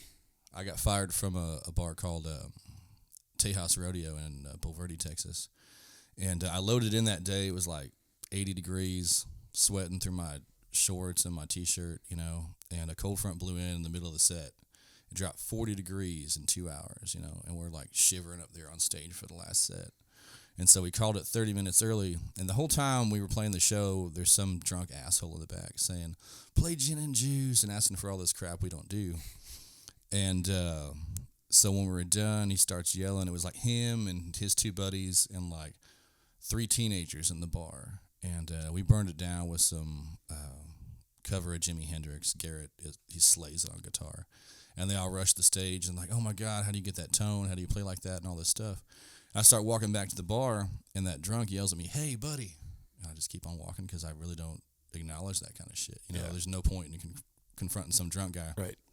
I go get paid by the bar, and I'm walking back to the stage, and the same guy yells at me, hey, buddy, you're never going to play here again. And I was like, oh, shit. Well, it was the owner. Him and his drunk buddies were there for the last show of the season. They were having a good time getting drunk, even nobody else was there. And it was one of those situations where, a normal human being would have realized we're humans, we're freezing our asses off. It's like 40 degrees outside, and I chalked it up as, I don't care that I got fired from there. Yeah. If the owner's going to be that big of an asshole, I really don't care. But I didn't know he was the owner. Yeah, I've never been fired. The only thing I've ever been fired from was the Houston Rodeo. I got fired from there 2 years ago, but they let me back in. I think this I year. heard that story. But they let me back in this year, and everything's good. I mean, I quit drinking because of it. That was the catalyst for me quit drinking. Yeah. But there's a bar called Voodoo Hut down in Kemah, Texas, and there's an owner. I can't remember his name. He's a fucking retard, and he. So my buddy Danny. You've already been fired from this place, right? I wasn't fired. Oh, okay. I chose to never come back. Oh, there you go. So my buddy Danny was the GM at the time, and he hired me to come in there to play. And so I'm doing an acoustic set, and it's Voodoo Hut, dude. You got the girls are half naked that are working there, right? It's 21. It's not serious. It's 21 and up. Yeah. And so it's like a Sunday. I'm playing a show, and Danny's there, and me and Danny are always busting balls. It's just part of the deal. And he knew what he was hiring because he booked me. He knew that I'm a guy that's going to go in there and like. That's what I get into too. Is if you book my band, you better know what we do. Right. So when you're offended by one of our songs, maybe you should have done the research a little bit. Yeah. Well, I was basically just kind of making fun of Danny on the microphone while I was singing in between set. I mean, or even in the song, I would change the words to be something about him, and it was just goofing off, man. And everybody was having a good time. Well, this fucking dipshit, he comes to this bar to get fucked up on Sundays with his friends, and they go back down and they play Golden Tee, right? But then he manages in that state, and it's just terrible. Yeah. And he basically like told me that he didn't appreciate what I was saying, and I was like, what? He's like, I don't appreciate what you're saying about my manager, blah blah blah. I was like, dude, him and I are friends. Like, Yeah. I do that, and he got mad at me, and I was like, and finally I was like, dude, fuck you. Yeah. Like, I don't know who the fuck you think you are. I'm the owner. Well, good. You don't own me. Yeah. You own this establishment, but you don't fucking own me. No shit. And I know, like, I'm really good at adjusting my show dependent on what the crowd is in front of me. Same. You know what I mean? If There's stuff I won't play at a family show. Exactly. Won't make the same jokes on stage. Kenny Store's another one. Kenny Store will not fucking book me because they heard that I was too vulgar. Once you get that reputation, I don't give a fuck. Like, fuck you. No matter how you got it. Yeah. Well, I know why I'm not getting booked there. One of these little dipshit jealous musicians went there and ran their mouth about Yeah, me. that's how it goes. Yeah. There's plenty of that going around. Oh, there's so That's much why I leave this. backstabbing. That's, like I said, that's why I leave the state all the time. Yeah. There's so many venues. In the Midwest, they want to hear our music. Yeah. In the Northeast, they want to hear our music. Out West, they want to hear our music. There's so many places you can go where they don't give a shit what people in Texas think about you. Yeah. And there's money to be made, man. Yeah. Enough to justify driving your ass all the way out there. Well, I'm on it, man. I'm really starting to change. I'm working with Dusty Motes a little bit right now, and he does a lot of out of town stuff. Good. And hopefully we can start getting some stuff done, man. And I finally got, after 3 years of like really giving it everything I got. When I say I give it everything I got, I give it everything I got. From the time I wake up to the time I go to sleep, I'm in this. Yeah. And don't. we finally started getting some booking agent interest. And so now I got like 3 or 4. That's the hardest thing to do. That's good, man. Well, but then I don't want to sign an exclusive deal. No. Because as soon as you do that, they I've never stop done that fucking either. working for Yeah. you. So I have like 3 or 4 now that are kind of throwing me some shows, and I'm just, just got to keep doing it, man. You got to keep doing it, and you have to keep doing different stuff. When the doors close, there's so many opportunities. Texas is like a little echo chamber. We talked about not going to the awards ceremony. And it's not because I don't want to say hi and meet all my friends and all that stuff. It's just, sometimes I got more important stuff to do. 90% of the time, even on a Sunday when they're doing those award shows, I have shows. I'm getting paid. Yeah. I can't take a day off to go. Yeah. I won't say what I want to say, but I want to circle jerk with everybody, Yeah, I mean, the T3R award show is really cool because all the big dudes are there. That's true. But also the Texas Country Music Association's, that award show's cool too because I'm like famous there. Yeah. You That's know what nice. I mean? Like when I walk into those, I'm treated like those other guys are at the T3R awards. That's cool, but like I said, I'm usually getting a paycheck, I Yeah. don't know. No, It's hard to justify showing up. I feel you. Well, I can say I didn't go to the T3R awards for, multiple 'Cause you reasons. forgot. Well, one of them because I've been so fucking vocal about that chart. Yeah. And and I'm not up for anything, but I didn't know it was happening. Because I don't follow their page. And so I didn't know it was happening found out until this week yesterday. myself, yeah. And then I was, Only because my friends were posting about going. That's the only reason I knew that was going on. but I am going to the Texas Country Music Association Industry Summit because I'm up for Professional of the Year. Cool, Yeah, it's here at Sawyer Park in town. Okay. I'm up for Professional of the Year and Podcast of the Year, and hell yeah. and my girlfriend's up for Spouse of the Year. They have that award? It's new, yeah. But she's up against Heather Ward and Shannon Canada. So damn, son. So she's probably, but who knows? I mean, you don't ever know with Two that Canadas in with the that running, chart. Yeah, pretty crazy, huh? That's very cool. And but when I found out I was nominated for Professional of the Year, I was like, what? Jeff Canada Professional? What the fuck is that? But then Linda Wilson called me. She goes, hey, do you want to speak at the summit? And I said, well, what does that entail? She goes, you get about 15 minutes, and then there'll be a questions answer. And I said, what do you mean talk about? She goes, you can talk about anything you want to. Only thing, she said, you can dog on radio, do whatever you want. Just She said that. yeah. Hell she yeah. was like, please do not say the F word. And I was like, all right, not a problem. Like I can do that. And so I think the speech or what I'm going to talk about is being different. Yeah. That's what I'm going to talk about. I like that. Like if you're a radio promoter or if you're a radio station owner, like be different. Don't go down the same avenues that these other guys are doing. Man, I had that on my mind as I was driving to this podcast. When I started in this scene, everybody had an opinion about how things are done. Yeah. Still do. Yeah. And most of them haven't ever done anything. Right. And so I made my bread and butter by not doing what they said. You know, Same. I have a business background. I did IT programming. I owned a marketing company, all this other stuff. And so some of the stuff they're saying just made no sense to me.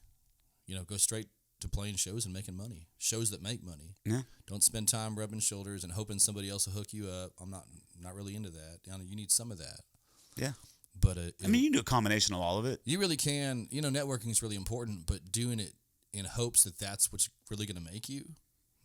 I never hang my hat on somebody else's effort or that I get chosen. You know, no way, man. I made the decision a long time ago, after my first marriage, that I was going to treat everyone the same.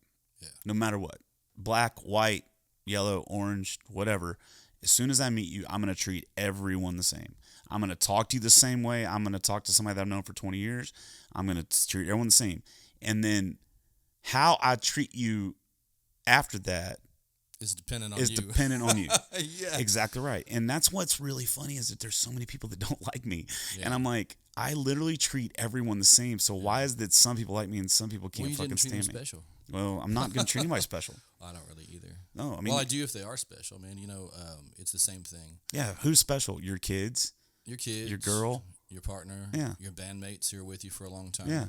People who have, established, long-term business relationships, booking shows, Your super fans? taking care of you, your super fans. Yeah. But everybody else, you're just some new guy who wants something from you. Yeah. Yeah, I'm writing a song right now called Vultures. And what it's about, it's about the people that are in the industry. Because here's the thing. If you really pay attention to see who's really putting the money into radio, it's younger artists that don't know any better and older artists that already have it. That Yeah, they're just keeping it going. right. Like no matter what, if Wade Bowen puts a song out, it's probably going to go number radio one. promo, yeah. Okay. So, but there's so many vultures and they prey on the desperation of artists because when, we just went through and put our blood, sweat, and tears into this product to get it released. And we believe in it. And we believe in it and we want people to hear it. Yeah. And we're willing to do things that under other circumstances we wouldn't do Absolutely. to get it heard. And you have these vultures that aren't good enough to make anything themselves. So what they do is they prey on, and I'm not saying all of them. I'm not calling every promoter that way. That's not what I'm saying. Yeah. But there's a lot of them out there. There's so many vultures in this industry that are just there to pick your bones What's dry. a bunch of cash right up front with no proof of the pudding, Right. They're asking for thousands of dollars for a product that they can't even justify the cost of a lot of times, Yeah. All said and done, I've spent $15,000 on radio promo. And like I said, the result of that was very indirect, and it took a long time to see it. And I was lucky. It was before things changed. That was all before 2020. I've gotten more traction from talking shit about radio than I have from spending money on radio. If I had to do it again, I'd spend $15,000 on promotion directly to Spotify. Yeah. Or Facebook ads or whatever. But that wasn't a thing back then. I did do Facebook ads. I still but do. you couldn't pay Spotify to promote back then. Now you can. Well, but they don't really do anything. Like I did, It's like I just a banner ad. yeah, or I just something. did one, and it got me no spins. My plan is to do indirect Instagram pushing to Spotify, Facebook pushing to Spotify. Well, what I'm doing now is I'm putting my efforts into building a playlist. Yeah. Okay, so I have this playlist called Jeff Canada's Weekly Jams. I got a playlist. Do you? Yeah. What's it called? Drew Moreland's favorites. Oh, cool. I'm on there. Me too. You have to be on your own playlist. Yeah. So what I do is I have the playlist called Jeff Canada's Weekly Jams. Okay. And what I do is every Friday I go listen to my release radar. And the songs on my release radar that I love. They basically do the work for you. Yeah. They show you the songs and you. Well, but it's all artists I'm following. That's Yeah, and then I every got now you, and then yeah. there's one that's not. Yeah. But anyway, so the songs on the release radar that I like, I put on this playlist. Sweet. And then I take all the other ones off. So Yeah. you're only on there for a week. That's Yeah. it. And so it's me introducing new music. So what I'm trying to, it's helping me out in multiple ways. One is I've already gotten a ton of people following me back on Instagram because I put them on this playlist and they're getting 300 or 400 spins in the first week. That's really cool. Right. So that's happened. Another thing that's happened is my song is on there. So it's getting that. And then they're sharing the playlist. So I'm cross-pollinating groups. Is it similar styles of music for the most part? No, it'd be Not anything, necessarily. all over the place. Gotcha. I put a Pearl Jam song on there the other day, the new Pearl Jam song. Sweet. So, but the coolest thing about it is I'm really finding the fans that love new music because they're actually sharing that playlist and they're doing things with that playlist. And so it's up to like 35 followers now, which is not a lot. Yeah. But a lot of those followers literally put that motherfucker on repeat Man, there's at something to be night. said about like the super fan, the super follower. Yep. People who are way interested in what you're doing. Yeah. And I took advantage of that when we're releasing this album. Is the people that I know are super fans, they already have the album because they're going to tell people they heard it and how much they love it. Because those people have friends. You know, the way I get new music is my friends who listen to new music all the time because I'm not way big into new stuff. I'm just like listening to the same shit over and over again. You're one of the fucking bad ones then. For sure I am. God damn, but bro. I have the friends who give me the new music. I count on them. Everybody has that friend. You're probably that friend to a lot of people. Yeah. Oh, to a lot of people. And so I gave the music to that person and told them, share the link if you want. I don't care. I don't care if everybody listens to this before it comes out because it's a pain in the ass to listen on YouTube. And when it comes out on Spotify, they'll stream it instead if they like it already. Yeah. Yeah. Yeah. Yeah, I mean, that's what it's about. Everything, and that's what I'm trying to say. It's everything is more about you making people feel like they matter than it is to go pay to put something on the radio. Because this is why. Someone hears a song on the radio, unless it's just something about that song, if there's something about that song that's like, holy fuck. Like when Something in the Orange come out. As soon as I heard that song, You knew it was good. I knew Yeah, that you knew bitch it was good, going yeah. right to the top. Yeah. And I fucking hate how good that song is. Yeah. And I knew it was. But you don't hear that every day. No. And so, and I know, I feel like some of my songs are that way to me, but they're clearly not because they're not. You can never know which one it is when it's You cannot. because you believe in them so much. So I put out my first album in 2018 and felt like all the songs were pretty solid. And we had a good idea which ones were going to hit and which ones weren't. But the surprise to me was we pushed the top 3 or so to radio, and they didn't really give the time of day to the one that has like 2 million streams now. Yeah. They don't know. No, the fucking radio, man. So listen, I'm really good friends with a lot of people that work in radio. Yeah. Right. So I don't do radio promos anymore. Now what I do is when I get a new song, I send it to Corliss at Maverick, and she just plays it. And I send it to Nick Russo here, and he Yeah, just after plays pushing it. 3 singles and paying for them, they knew who I was, and I could just email them myself. Yeah. Worked fine. Right. And that's kind of where I'm at too. And I'm not going out of my way to get new people to play it. It's like I send it out, and if people want to play it, they can play it. But the cool thing about Smith Music is they send every song out to radio. Yeah. Too, as soon as you launch it, which Nice. pissed off a lot of radio promoters. Nice. A lot of radio promoters. But the thing is just like 100,000 new songs going to Spotify. I'm not sure how many new songs are coming out every week to Texas radio, but Nick Russo is like, It's a lot. yeah, he gets inundated by it. Every week, over 1,000, I bet. Yeah. So just think about that. Yeah. So your odds of popping off on a song, but if you take, that's what I was getting to. If you take people and you treat them like they really matter, Yeah. just random folks, and you treat them like they really fucking matter, they will go out of their way Absolutely. to do everything they can do to help you, Yeah. man. Everything they can do. And the more people you get that way, the more people enter. And that's where I'm having such luck on social media now, is because, because there's so many people now that I've fostered those relationships with. Yeah. And it's just super nice, man. It's But once great. you get critical mass, other people on the outside looking in say, well, what's so great about this guy? Right. And they want to know. Yeah. Yeah. Yeah, same with shows or whatever. All like that, yeah, dude, the FOMO, fear of missing out. FOMO is our best. That's our best. It's our best thing. Man, it always has been. I've always felt like an artist who's really well known could put out the same song recorded the same way as a new artist. And if the artist that's well known puts it out, it gets traction because they already know who they are. Yeah. They believe it has to be good because they're a good artist, right? Mm-hmm. And somebody who's not well known, it could be the best song in the world, never get the time of day. I watched this movie called Yesterday. Have you seen that one? The premise is everybody in the whole world forgets about the Beatles, like they never existed. And this one guy remembers that they existed and knows all their songs. He starts singing them, and he eventually catches traction and gets renowned as, quote, the best songwriter in the world. But I really don't think that would happen. No. No way. They dismiss him as some rando writing. It doesn't matter how good your songs are. Not in this world. No. Yeah. I mean, there are definitely some people that pop off like Zach Bryan, Tyler Childers that come out of fucking nowhere. Or Yeah, but a lot of stuff happened for that to happen. right.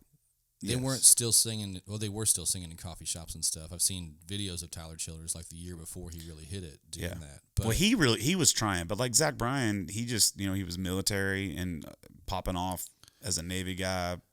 whatever happened, I remember sitting around a campfire, like hunting camp. We just killed a bunch of deer, hanging out, and somebody's like, "Dude, you got to hear this Zach Bryan guy." And we listened to it. I was like, "That's really good." It's not my style, but yeah he's really good. Yeah, I love it. Yeah. I mean, I like his stuff. I like anything that's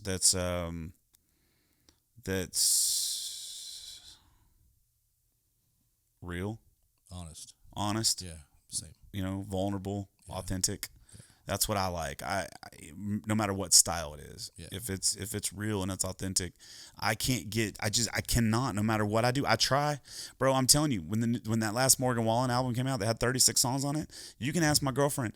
I was like, okay, I'm gonna listen to this record with an open heart, with no judgment. And I listened to the whole fucking record in like 8 minutes because I hit skip every time he said the word. If he hit the word sober or drunk, I would skip. I was just like, I can't. If they're not singing it like they mean it, then there's no reason to listen. And then when him and Hardy and those guys, when they got up and just made a complete and total fucking mockery of that Joe Diffie song on that award show, that's when I lost it. I just can't. But people, and that's the fucking problem. Yeah. People everywhere's like, dude, that was so good. Post was good. Yeah. Post part was great. The rest of that shit was so fucking off key, and they didn't give a fuck, dude. They so disrespected Joe Diffie on that shit, man, and it pissed me off. Yeah. So I don't have anything good to say about any of those guys. Well, I'm not a fan of most of their music. I understand what they're doing, but not my style. Yeah.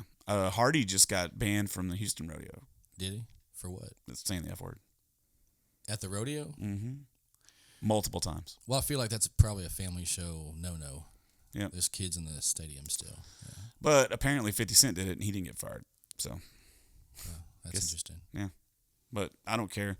I'd like to say fuck on the radio stage. That'd be cool. I wouldn't do it. I probably wouldn't either. So this weekend I was playing out at Montgomery Mudbugs, and Dylan Wheeler played.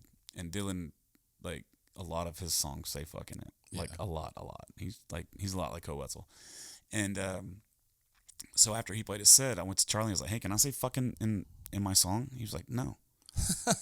I was like, he just said it like 95 times. He goes, I don't care. I got a song on my new record that says fuck. Yeah, I got to fill me up has fuck in it. That's the only one I've ever put it in. We showed up, there was like a New Braunfels City Hall about like a noise ordinance, and some woman went on there to complain about it. And somebody showed me a clip of it, and they were complaining about some of my friends' bands. And so we went on to find out her name to see who this woman was. She like owns 5 Airbnbs in downtown New Braunfels. And it's complaining about the noise, which in New Braunfels, every night it shuts down at midnight, except for Saturday, which is 1, because it still runs like a small town. And we're watching the video clip of her talking, and all of a sudden she holds up her phone and starts playing a clip, and it's me singing. I was like, oh my God, she's complaining about me. She didn't know my name, but it was a clip of me singing Dick Down in Dallas. And then she said, there's one song where he basically screams the F word the whole time. And I was like, yeah, we do, man. Yeah. I mean, I'm telling you what, if I'm playing a show at Sawyer Park and it's 21 and up, I'm going to talk about doing cocaine off fucking bar stools and hell shit. yeah. I'm putting on a show. But if I'm playing a family-friendly venue, I'm not going to do that. Well, I usually wait until after 10 o'clock to sing those lyrics, but yeah. I guess it's being broadcast to the whole neighborhood in that specific scenario.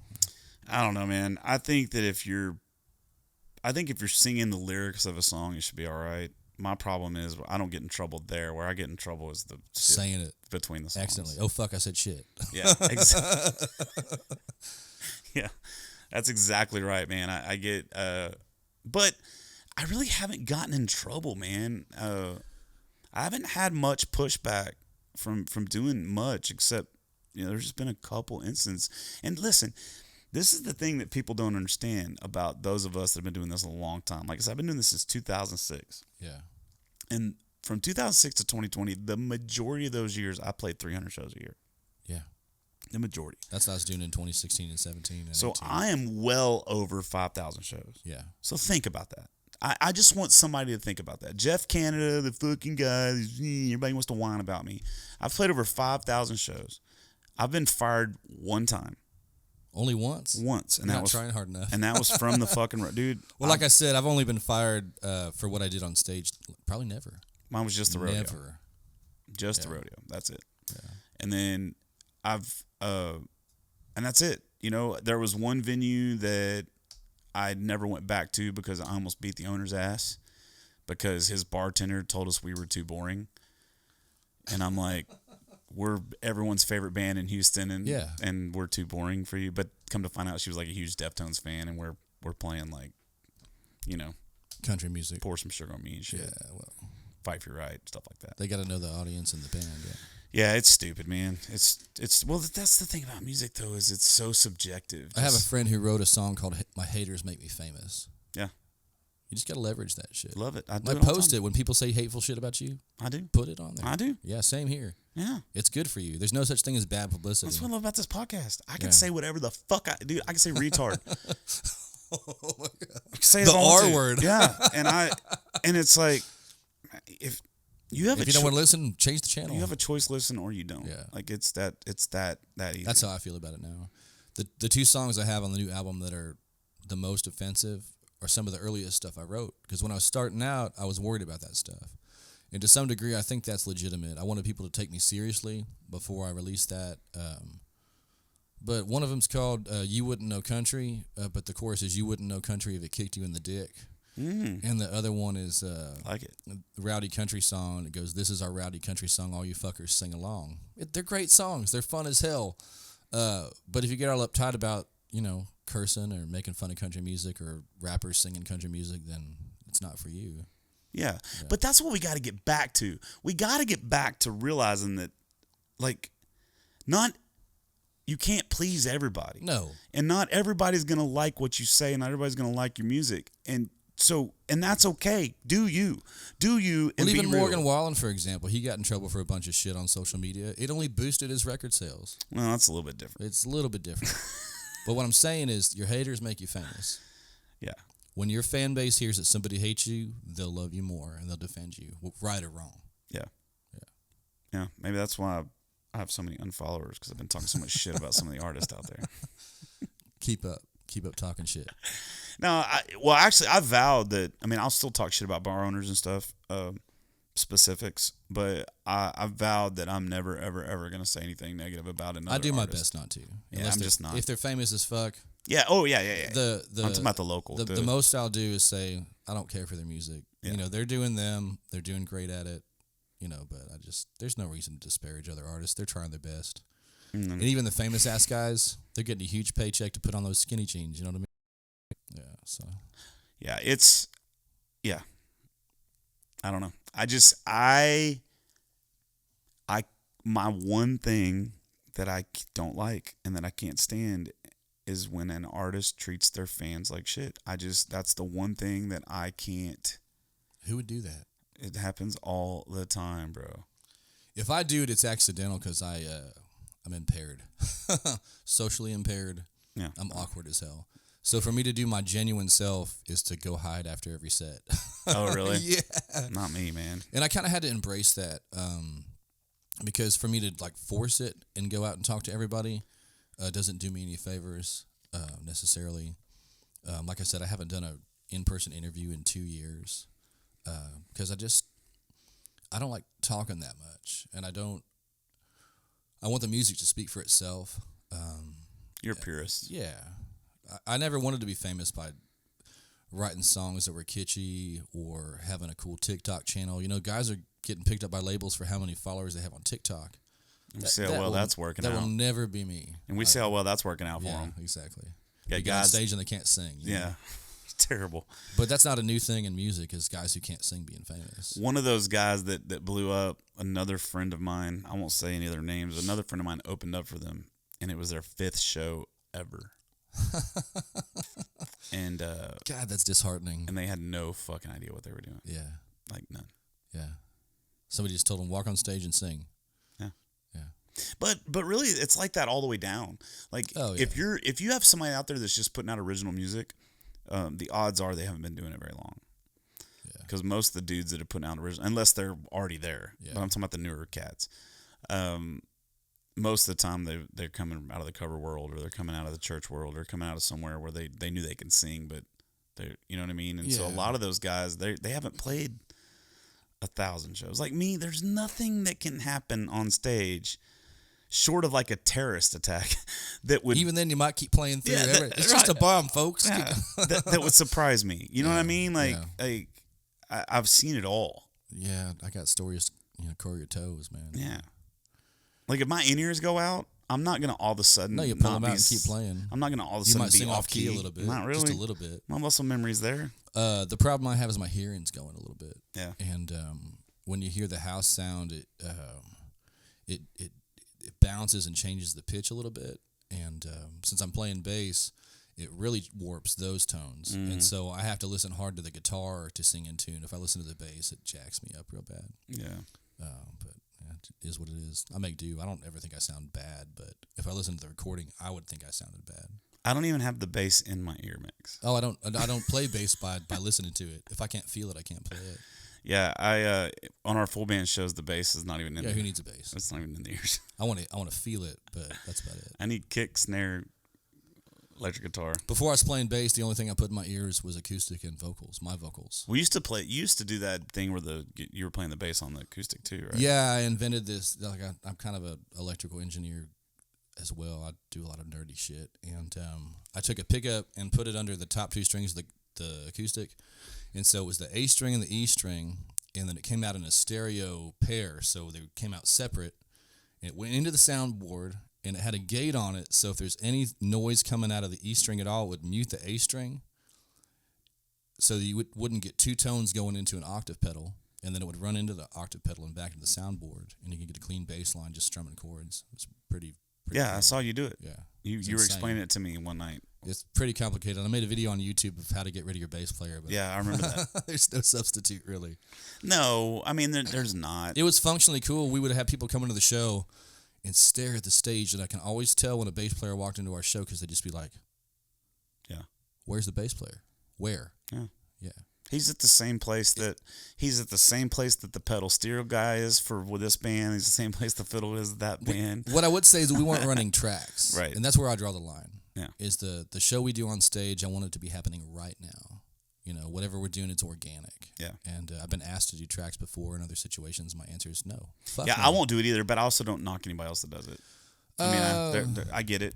I mean, you're trying to do your thing. So I think it's crutch. Get Yeah. better. I don't think it's about a better or worse thing. I think it's just about they want it to sound a certain way thing. Yeah. And you're not going to get a 7-piece. You're not going to get a song that has a fiddle and a steel guitar player and a keyboard player. Hell no, out but of a you and I 4-piece band. you and I can walk up on stage and be compelling with an acoustic guitar and a vocal. Right. So. And that's what I fucking tell everybody, dude. So many people use looper pedals and harmony pedals, and You don't need all that bullshit. and it's like, if you want to use it, use it. But what I'm trying to tell you is that after about the third song, people think it's cheesy. And if you if you can't do get it over on, and over again. yeah, and if you can't get on a stage with just an acoustic guitar and be able to put on a show and entertain folks, Then get the hell off. then get the That's hell pretty strong, but that's how I feel about it. No, I would almost agree with you. Almost. Yeah. I mean, it just depends on the environment. You know, I will say there's folks who can sing their ass off that can't play an instrument very well. Yeah. And they need a stage. But they need somebody to back them up. One person's enough. Yeah, just get a guitar player. Yeah. Or a keyboard player. Yeah. No, I agree. Or learn how to play an instrument. I've never been one of those people that knock people for what they don't know how to do. Yeah. I knock people for not doing shit that they do know how to do because they're lazy. Yeah. But I won't knock anybody because they don't know how to do something. Because man, it's tough out there, dude. It's tough. And learning how to play guitar and sing at the same time is hard. We'll try learning how to play bass and sing at the same time. Yeah, it's hard. It took me a long time. I played bass since I was 11, and I didn't really cross that gap until about 3 years ago. Took a long time. And how do you feel now? Do you feel like you're a bass player? I think I'm a better singer when I play bass. Oh, I've always really? been a bass player. Yeah. I have way more hours on stage with an acoustic guitar in my hand, but just because of what my job was. That was it.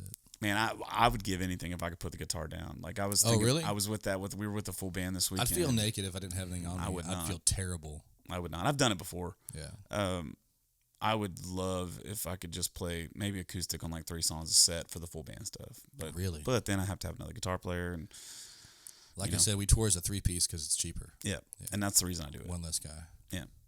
That's the reason I do it. But I'm about to, there's a lot of changes that are about to happen with my band. Like a lot of changes. I mean, what I'm probably going to do is hire or get 4 dudes, 4 more. So it'd be 5-piece that will buy in.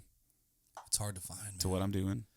And I don't mean necessarily monetarily buy in. I'm just talking about just like, in terms of the vision. They love the music. They and believe make, it's going to go somewhere. and then invest them and make them vested in the band and where we put on a show. Because what I want to do, man, like give them a share of the ownership of it. Yeah. Oh God, man. Yeah. I watched too many documentaries. It always falls apart. Well, but it doesn't have to be what it could be. It could be based. You know, you don't have to necessarily give them ownership in the whole company. What you can do is give them ownership in each show. Yeah. Does that make sense? I've done that before. Yeah, to where it's like I do that kind of like unofficially already. Yeah. When I make a bunch of money, unless we played a bunch of shows where I did make a bunch of money, I usually pay out to the guys better and say, hey, y'all are here. You give me a lot of grace, you know, over the X many years. You're part of this thing. I pay them better than other guys would. Yeah, for sure.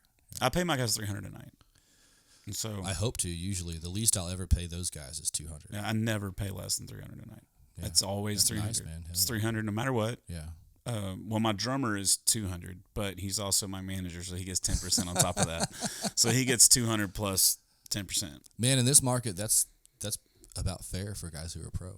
Yeah, and so, but I the reason I want to get some guys that are kind of more vested than that is because I want to start really trying to do some shit that is not going to make a lot of money.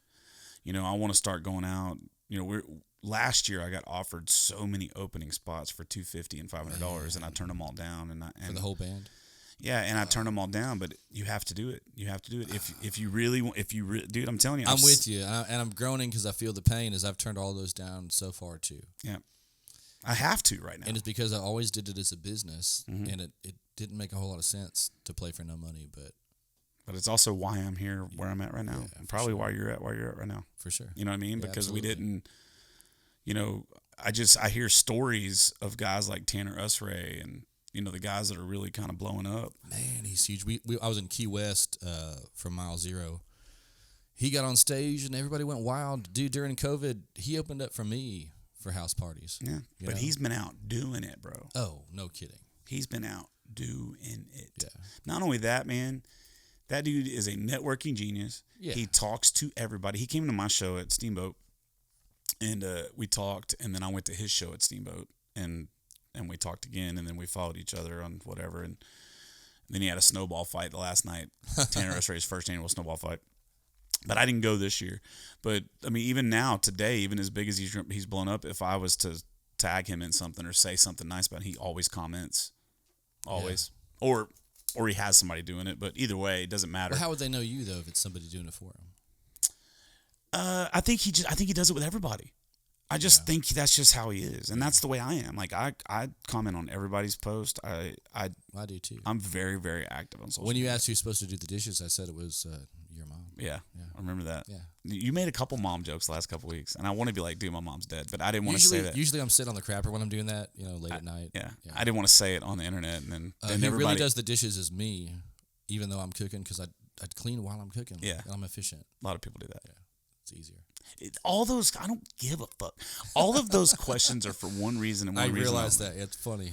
It's funny, but it's also what it's doing is giving me traction, and then I can see who's doing it. Yeah.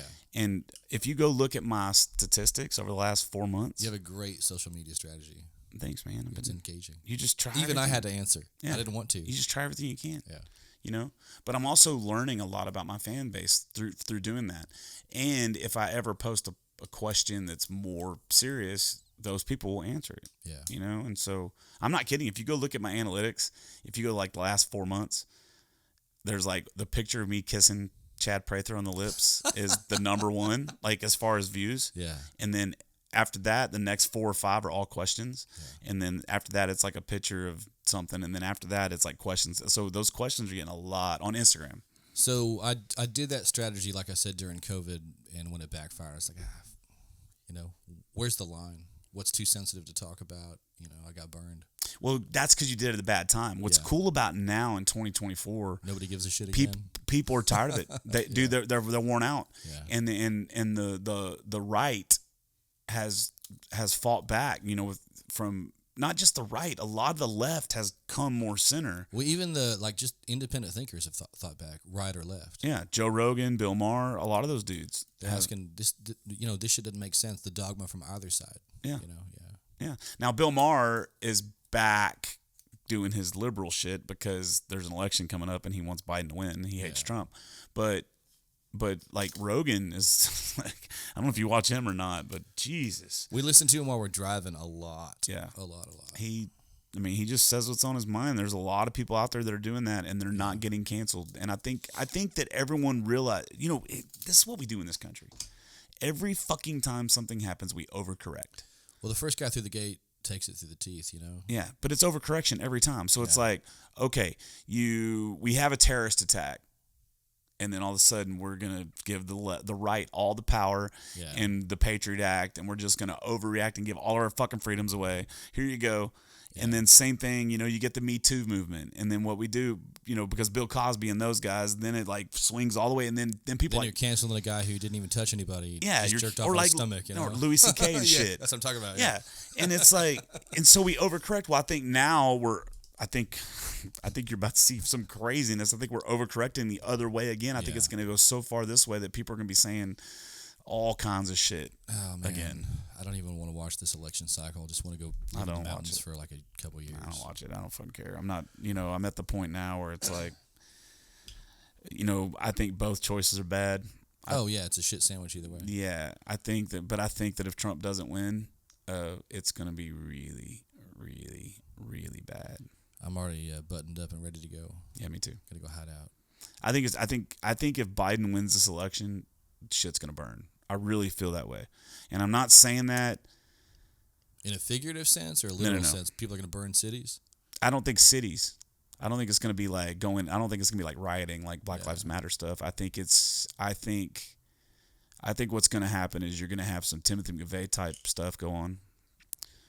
Yeah, where you got because everybody's lost complete faith in our government. Absolutely. And everybody's crooked on both sides. Yeah. Except and you're supposed to be representing the public interest. Yeah. It's a crime. Yeah. It's terrible. Yeah. Of the people, for the people, by the people. We don't have that shit anymore. Of the people for their money. Yeah. We don't fucking have nothing, dude. All these public servants who are millionaires. Yeah. Middle America has no representation. Yeah, it's fucked. You got to be the top 10% or bottom 10% to get any fucking representation around here. And then, both even sides. The bottom 10% doesn't really get representation. They get used. No, yeah, they get used. Yeah, for sure. Yeah. They're a pawn in the game. Yeah. And this shit going on south, down here at the border. The reason that's still going on is not because they can't fix it. Yeah. It's because they don't want to fix it because it gives them ammunition. Gives them ammunition to fight each other. Yeah, absolutely. The Republicans can say, well, you're not doing anything to close the border. And the Democrats can say, well, you're keeping us from closing the border. Yeah. And the Democrats can say you're disenfranchising all these poor people. Well, they're not even saying that now. They're not even saying that? Dude, now the Democrats... I haven't watched the news in 10 years. So the Democrats are now saying we need to close the border. Because we've been shipping all the fuckers up there to New York and Chicago and shit. That worked? But they're still not doing what needs to be happening. But here's the deal. They just put a piece of legislation that kind of gave the Republicans what they wanted, but the Republicans didn't sign off on it because they know that if they fix it, that means there's nothing to fight about. So you're gonna let Biden fix the border?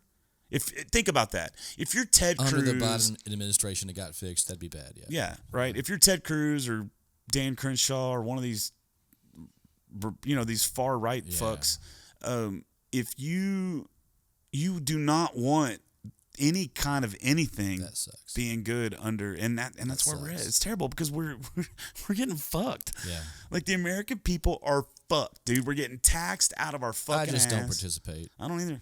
Yeah, not now. Who the hell pays taxes anymore? Yeah, fuck them. I mean, I got to pay tax on my LLC or I can't keep it. Same. Yeah, but I don't pay personal tax. I don't give a fuck. Fuck them. Yeah, find me. Yeah. Come get it. Yeah. Well, there's nothing. Take what I don't have. Yeah, there's nothing there. I spent it all to stay alive. Yeah, You know, there's nothing Fuck there. 'em. Yeah. Well, what I'm hoping is that something will happen. I'll get a big payday, and I can just take care of it. Yeah. It's not because I don't want to pay it. I just don't have the money to pay it. Well, I don't want to pay it. I think it's unjust. It's definitely unjust because you have no say-so in what they do with it. 1/3 of your income for independent contractors. Fuck that. The millionaires don't pay that much. Yep. Fuck that. 1/3 of your income, but what's really bad now is just not only the taxes, it's also, I mean, we're paying an inflation tax right now. Oh yeah. Everything costs twice as much. Yeah, but also these big companies are price gouging. Yeah. So it's both parties' faults. The thing that boggled my mind and kind of proved the point was I paid the same amount for a handle of vodka I paid 5 years ago. Mm. But eggs, Yeah. 3 times as expensive. Yeah, that's weird. How does that work? Because the companies that sell them to the grocery stores know. They know. Yeah. Do you think that H-E-B is popping up a new fucking grocery store on every fucking corner because Because they're doing it for our benefit? Yeah. Hell no. no. Yeah. I mean, just think about that. If everything's more expensive for us, imagine how much it costs to build one of those stores. Yeah, no shit. So you don't think that they're putting that in the price of their products? Get the fuck Well, out. have you got groceries delivered lately? It's like even more if you get them delivered. Like all the prices are just. Well, first of all, I am anti being delivered anything anymore. I like to look at my groceries because they pick shit I don't even like. Well, I just think I think we have gotten, us as American citizens, we've gotten so unfucking believably lazy about everything. Yeah. Everything. Yeah. You know what I mean? We don't, and so you're just so fucking lazy about everything, man. And if you're lazy about going to get your groceries, the odds are you're probably lazy about the other shit too. Listening to music. Yeah, or whatever. Yeah. All of it. Doing interviews. Yeah. Lazy. Hey. It's close to home. I'm just, you know what I mean, though. I'm just messing I around, do. but No, I get but it. it's like nobody wants to work for anything anymore. No, hell no. And to me, like, I don't, like, what are you doing that you can't get in your car and go to the grocery store and pick up your groceries? What are you doing? No shit. At least go pick them up and let them put it in your car for you. Yeah. But to actually have your groceries, I mean, just think about that. 20 years ago, the only people that had their groceries delivered were fucking millionaires. Yeah, they had like a maid or a servant and would go get the groceries for them. Yeah. And that's something that's got me confuzzled. So why is it that everything is way more expensive? Taxes are fucking crazy. The world is crazy. Everything's crazy. But yet everybody still has the money to Uber Eats everything. If you drive, there's not less cars on the road. Blows my mind. They're more expensive and newer. Right. Yeah. Yeah. There's no beaters driving down the road like mine anymore. Yeah. It amazes me. So where is there, are they putting on this credit or what Yeah. are they, like, is that what's going on? Definitely. What the fuck? Yeah. I don't know, man. I I cut everything out of my life to live this lifestyle. Yeah, me too. Yeah. I cook all my own food. You know, every morning it's eggs and bacon for breakfast. Me too. Even though bacon's fucking expensive. It is. Yeah. Especially if you get the good shit like I do. Yeah. I don't like the good dude, stuff. The bad stuff tastes bad. It tastes bad. Right brand bacon is the best. What is it? Right brand. Right brand. I'll Yeah, check that with a out. W. Yeah. It's like thick cut. It's like actual meat. Yeah, always get the thick cut. I got some Chapel Hill thick cut the that's other good day, too, and yeah. it's really good. The Blue Ribbon's pretty good too. The guy who turned me on to the right brand bacon was a food rep for Cisco. I took him on a hunting guide trip like back in the day when I was doing that, and I served him up some HEB brand bacon. He's like, "What is this? Little wafers of just nothing, you know?" Yeah. Yeah, he hooked me up. Yeah. HEB does have a thick cut maple bacon that's pretty good. It's not the same, man. It's just not the same. It still shrinks down to nothing. Really? Yeah. No, it's still pretty good. It The one I got it was. doesn't compare. The one I got was. Right brand. I'm gonna check out. I have had right WRIG. Yeah. I've had that. Yeah. There's a few different ones, but same thing with eggs. Like I started eating like pasture or I prefer that. Yeah, for sure. pasture raised eggs, not cage free, pasture raised. Yeah, same thing. No, it's not. There was a whole fucking thing about it. Oh, I meant same thing, but I usually go next door and get the ones from the neighbors. Oh, yeah. Well, there you go. That's the best way to do it. I want chickens bad, but Man, I would raise them. We had a bunch, but they got eaten by the neighbors' dogs, which, you know, part of living in the country. Yeah. But we're never home either. So if there's not a girl living at my house, there's nobody to take care of them. Yeah. And I swore I would never let one move back in. So Oh, yeah? yeah, never. Are you single these days? No, Oh. she has her own house. Oh, okay. Gotcha. How long y'all been together? 7 months. Oh, it's new. Newish. Yeah. 7 months fucking new. Longest relationship I've had in 3 years. Yeah. Yeah. I've been with Candace for almost 3 years. 7 months with no drama, no rehab, no drunken outbursts, no trying to hit me, no calling me names. It's great. Yeah. Yeah. It is great. Yeah. I never had that with my ex-wife. We never fought. My ex-wife was normal. Well, we never fought because we never talked. That. Same thing with you? Yeah. Yeah, we just lived two separate lives. Well, we talked, and then she'd go do her own thing, and I'd go do my Yeah, own thing. same here. Yeah. Like we Didn't matter if we agreed on doing something, she'd still do her own thing. Yeah. So it's like being together but not. Yeah, That was lonelier than being alone. Yeah, I was like that for 18 years. I did 11. Fucking 18 years, man. Yeah, man. And she's great. Like we have a great relationship. We're really good co-parents to Brody. Yeah.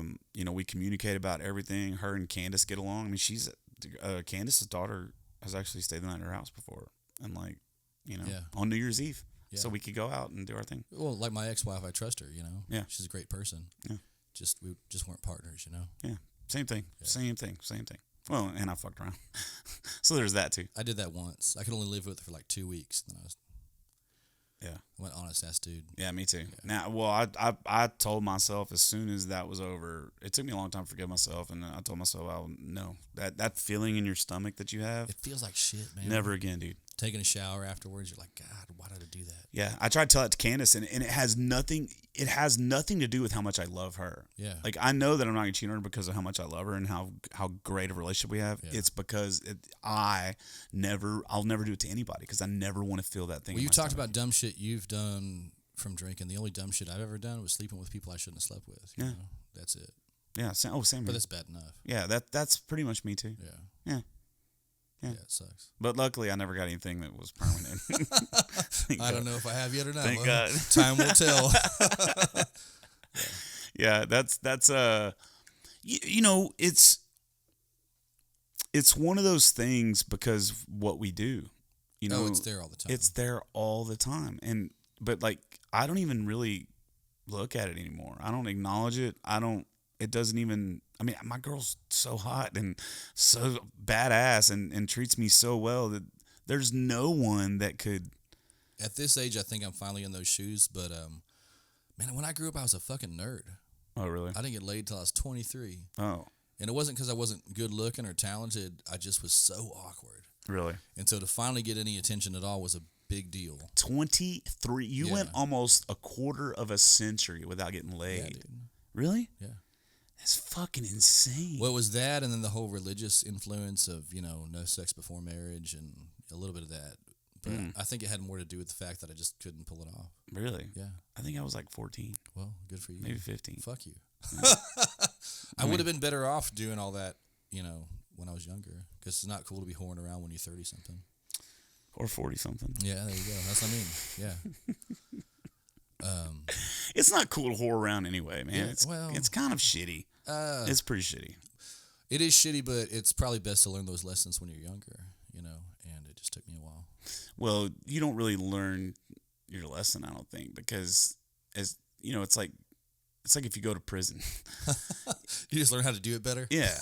When you get out, it's like, not only that, I mean, think about it. You're in a marriage for 20 years, right? You're in a marriage for 20 years and she dies or you get a divorce or whatever happens and that marriage is over. You're obviously going to be like, I'm going to go do some shit that I haven't been able to do for the last. That's what happened to me. Like, you Yeah. were married for 18. I was married for 11. And then I was in a relationship with somebody for a couple years after that. And then when that was over, I was like, I'm going to just do whatever the fuck I want. Yeah. All these opportunities I had that I passed on, I'm not going to pass on them anymore. Yeah. Just, Yeah, for sure. And there was a time there I had no standards either. I was like, I don't give a fuck. Let's have some fun. But, the good thing is, as soon as I started dating Candace, I'm talking about like 2 weeks in, bro. Yeah. I set her down and I just fucking put it out there. She knows everything about me. Yeah. I mean, there's nothing she doesn't know about me. Yeah. And so I just put it all out there because I told myself that from now on, if I can't be 100% honest with the person I'm with, then There's I no don't want point. then I won't be with them. I'm right on the page. And I'm honest with her. You know, she doesn't believe me, but like, she can go through my phone right now. She's not gonna find anything.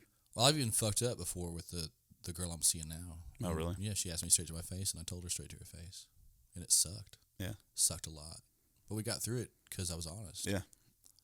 Lying just sits in the pit of your stomach, and the other person knows the truth, even if they didn't tell them. You know, they just feel it. You know, it just feels gross. I'm going through that right now with my youngest son. My youngest son just got caught cheating on his girlfriend. He's 13 years old. Damn. And he did it at his mom's house while she was asleep. And then it was bad decision after bad decision after bad decision. He's in some serious trouble right now. Man, that's the age to learn the lesson. Yeah, Hopefully it is. nothing not reversible, but No, it's nothing that's not reversible. But there's some pictures going around school because this girl, the little girl took pictures and sent it to his girlfriend, and that sucks. it's bad. And I feel for him. I really do, because I was 13. I understand how it is. But on the flip side, the lesson that I'm trying to teach him is that we all fuck up. Yeah. All of us do. We all make mistakes. It's how you as soon as you know you made that mistake, you know Own it. it. You know it. Own it. You know, unless you're a total narcissist fucking shitbag, There's you know. plenty of those out there too. Yeah, though, yeah. you know when you fuck up. Yeah. And so it's like you own it, and then you be honest about everything going. Because what happened is he lied and then lied and lied, and he dug himself in And such you a can't hole. keep track of all of them. You can't, and he got There's no way to live. yeah. Man. He got fucked up, and so you know. It's a good learning experience. This weekend, he came with me. He worked for me all weekend, and he worked his fucking ass off. Yeah. I mean, matter of fact, the head guy, Randy Rogers, was like, as soon as he's old enough, you need a job, let me know. Because he got a lot of compliments how hard he worked out there. Because he knows, like, we're not fucking around, man. Yeah. I mean, there was one point where I actually grabbed him, and I was like, if you lie to me one more time, I'm going to put your head through this fucking sheetrock. No shit. I wouldn't have done it. But you would have done something. But that's not the point. No. The point is he needs to understand how severe, and I think that's another thing that we've really screwed the pooch on, is the way we're raising our kids. Well, for so long, it was like the truth is relative. You know, whatever you believe. Not only that, we're worried about their fucking feelings all the time. Man, fuck you. You're a kid. You have no feelings. Well, even the whole thing about bullies, you know, and it goes over the Bring top. them back. But the reason I'm as tough as I am now is because I got the shit beat out of me in elementary school. Yeah. Got bullied in middle school. Wasn't cool in high school. Yeah. You know, I figured it out. I got bullied my 8th grade and 9th grade year, and then finally I just beat the shit out of him, and There you go. that stopped. Yeah. And that's it. I haven't been bullied since, and I don't bully. Well, hell no. I get called a bully sometimes, but that's just because you're sensitive little fuck faces. Because they've never been bullied. They were cool their whole life. Right. Well, it's just, well, you know, Candace and I talk about this all the time because it's such a fun. You have kids? Mm-hmm. How many kids you have? Just one. Just one? Yeah. How old are they? She's 10. 10. Born on my 30th birthday. Oh, well, there you go. So you have a 10-year-old daughter. So it's, we want to give our kids a better life than what we had. Yeah. That's what we want, right? We want them to not want for anything. We want them to, you know, but when we do that, If you give them too much, they feel entitled. right? Yeah. And that's where Brody's at, and that's what I told Brooke. I was like, that's his mom. I said, listen, we're cutting it off. Yeah. That's it. And I told him, and I told her, I said, if it's a want and not a need, Yeah, you don't get it. you got to wait for your birthday, Yeah. or you got to wait for Christmas, or you together we have to come up with a plan for you to achieve To get it goals to done. get that done. Yeah. And don't change your mind. Like once you say Don't I give want it and do this, it. Yeah. because what it'll do is be like I want this, and then it'll start that, and then I want this. Got to get out of When that you world. start giving them every whim and everything that Yeah. they think they want, and then when they get it, they don't even care. Yeah. Right. Yeah, it's terrible. Yeah. And what we're doing is we did raise an entire generation of just entitled fucking people. Fucks. And that's what happened with 2020. I mean, it's people that depend on the government because they're fucking entitled, and they were okay with the government shutting down. Yeah. And They then had a paycheck coming in every fucking week. Yeah, and anybody that spoke up against that was a piece of shit. Yeah. Evil person wanted to kill grandparents. Remember that? Yeah. You're going to kill somebody's grandma. Yeah, I remember all that. You know? I mean, to some extent, that's what I was worried about is my parents or. Well, we were all grandparents. worried about it. But you couldn't stop living your life because Right. of it. Yeah. Yeah, but we made everything worse. Nothing got better because of COVID, except for maybe live streams. Definitely that. What else? The immediate aftermath of COVID was there was no competition. I don't know about that. I think it was out there. I just think they didn't know what to do. I think what happened during COVID is I think you lost a lot of players. Man, I started a music venue during COVID. Yeah. There was nowhere to play, and it kind of just trickled on. We started like a live stream thing. That's what I did. And then we started a drive-in thing. And then 3 shows in, everybody hopped out of the car and drank beers together. Like, nobody cared. Nobody gave a fuck. No, not real people. No. I called the county commissioner to see if they were going to shut us down, and they said, less than 5,000 people if you're not selling beer. And I said, oh, we're not going to have 5,000 people. I don't give a shit.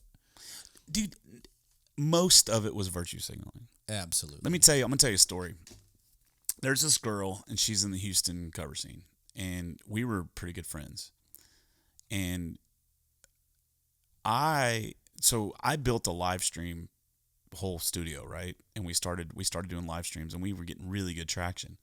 And I was making pretty good. I was actually making better money doing that than I was playing gigs. Well, so I started inviting my friends on and split the money with them. Yeah. And so this girl, I got her whole, and I wasn't even on it. I said, hey, tell you what, y'all come over, do a live stream on my thing. Any money makes of it, y'all can have it. Yeah. This is the thing, right? So, but she's one of these confused folks that doesn't really know what she likes as far as sexual partners. She's, bull ring through the nose. And, Trisexual, try anything once. I don't even think, I just, you know what I'm talking about. Yeah. Very, very, very, very ultra fringe Yeah. left, right? The ones, like, you can imagine what I'm talking about. Well, so one day, about 6 months after COVID was shut down, I posted a post on Facebook, and it said, man, I'm really glad to see that crowds are coming back to some of these venues. Yeah, and I even said, yes, the virus is real. Yes, you need to take your precautions, but it's really nice to see people come back. It was nothing negative, right? Yeah. This fucking cunt, she comes on my page and starts railing on me. Okay? So I'm like, you know what? And this is like the 4th or 5th time it's happened. So finally I was like, you know what? I love you, but I'm over this. Like, Yeah. I don't know what your end game is, but if you can't fucking just be civil, then go away. Yeah. Dude, I got like 10 text messages from other people. Saying, thank you for shutting that bitch up. No, worse. Oh. They're like, man, we literally just saw, one of them was a bartender. She goes, that bitch was literally at my bar this Thursday night. She was playing shows herself. No, she wasn't playing a show. Worse, she was just there hanging out. But she got on stage to sing with the band using a microphone that someone else was using. Damn. And I said, so my next question was, hey, have you been out playing shows? Well, yeah, but that's not the point. And then it just fucking spiraled out of control, bro. That's insane, dude. And finally, I fucking blocked her, and I was like, I'm done with this shit. Or she blocked me. I don't know what happened, but it's virtue signaling.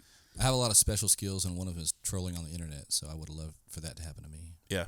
Oh, I don't troll. I just fucking. Oh, responding. Yeah. Oh, trolling. me too. Yeah. Yeah. I've had a few of them. Yeah. I had one the other day on a post that went viral by a guy named Stephen Eddy. Yeah. And some guitar player up in North Texas. I've never met him before, and dude, Haters make you famous.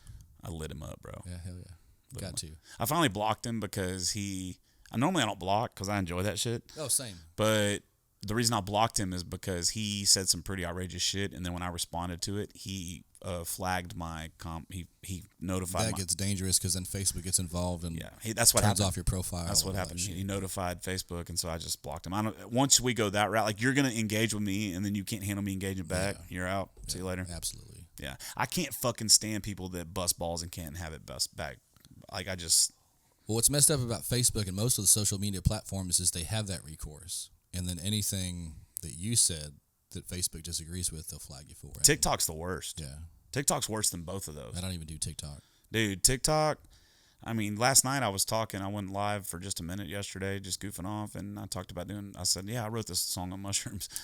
And they immediately, like, it was like 5 seconds later, it popped up. Boom, you've been flagged. Because you wrote a song on mushrooms? Well, it just said you've been age restricted. Oh. But it's like, God damn, that fast just by talking about mushrooms? My content should probably be age restricted anyway, but Yeah, probably so. Yeah. Mine should too. yeah, who cares? I mean, Pornhub stopped. Yeah, I'm age restricted on Pornhub now. You can't even get on it. What the hell? Well, Pornhub's fighting back against Texas, but them dipshits, what they don't realize is all they're doing is losing money, and then there's going to be another porn site that's going to take their void. Yeah, do you know what it is? There's a bunch. There's a bunch of them, from what I understand. I don't watch that shit anymore. I really don't either. One of the things I used to tell my coworkers who were a bunch of IT nerds is, man, you'll get more chicks if you stop watching porn and doing your thing. You know. When I read the complaints against the reasoning why they banned Pornhub, I don't necessarily disagree with them. Well, they didn't ban Pornhub. Well, they made it age restricted. And then but in the way they had to verify age was pretty outrageous. And then Pornhub said, we're not doing it. Yeah. Right. So they're not banned. They're just taking a stance. But the stance they're taking is not going to work. But the reasons they quoted is it lowers self-esteem, might cause mental illness, like that kind of stuff. And I don't necessarily think porn is healthy for everybody. Yeah, but when are we going to fucking learn you can't legislate morality? When are we going to learn that? Well, in this case, it's not necessarily morality. Whether it's 100% it is. No, I don't think so. Dude, you're the party of personal freedom. I am. And I don't think they should necessarily make it more restrictive, but to have it open access where kids can go watch it. Any asshole with a phone. How about you fucking do a good job of parenting your kids? I mean, I do that. I know, that's my point. I'm with you on that. But that's what I'm saying. Did we not learn during Prohibition? Like all these fucking laws all this shit that is trying to get people to do shit that they want to do.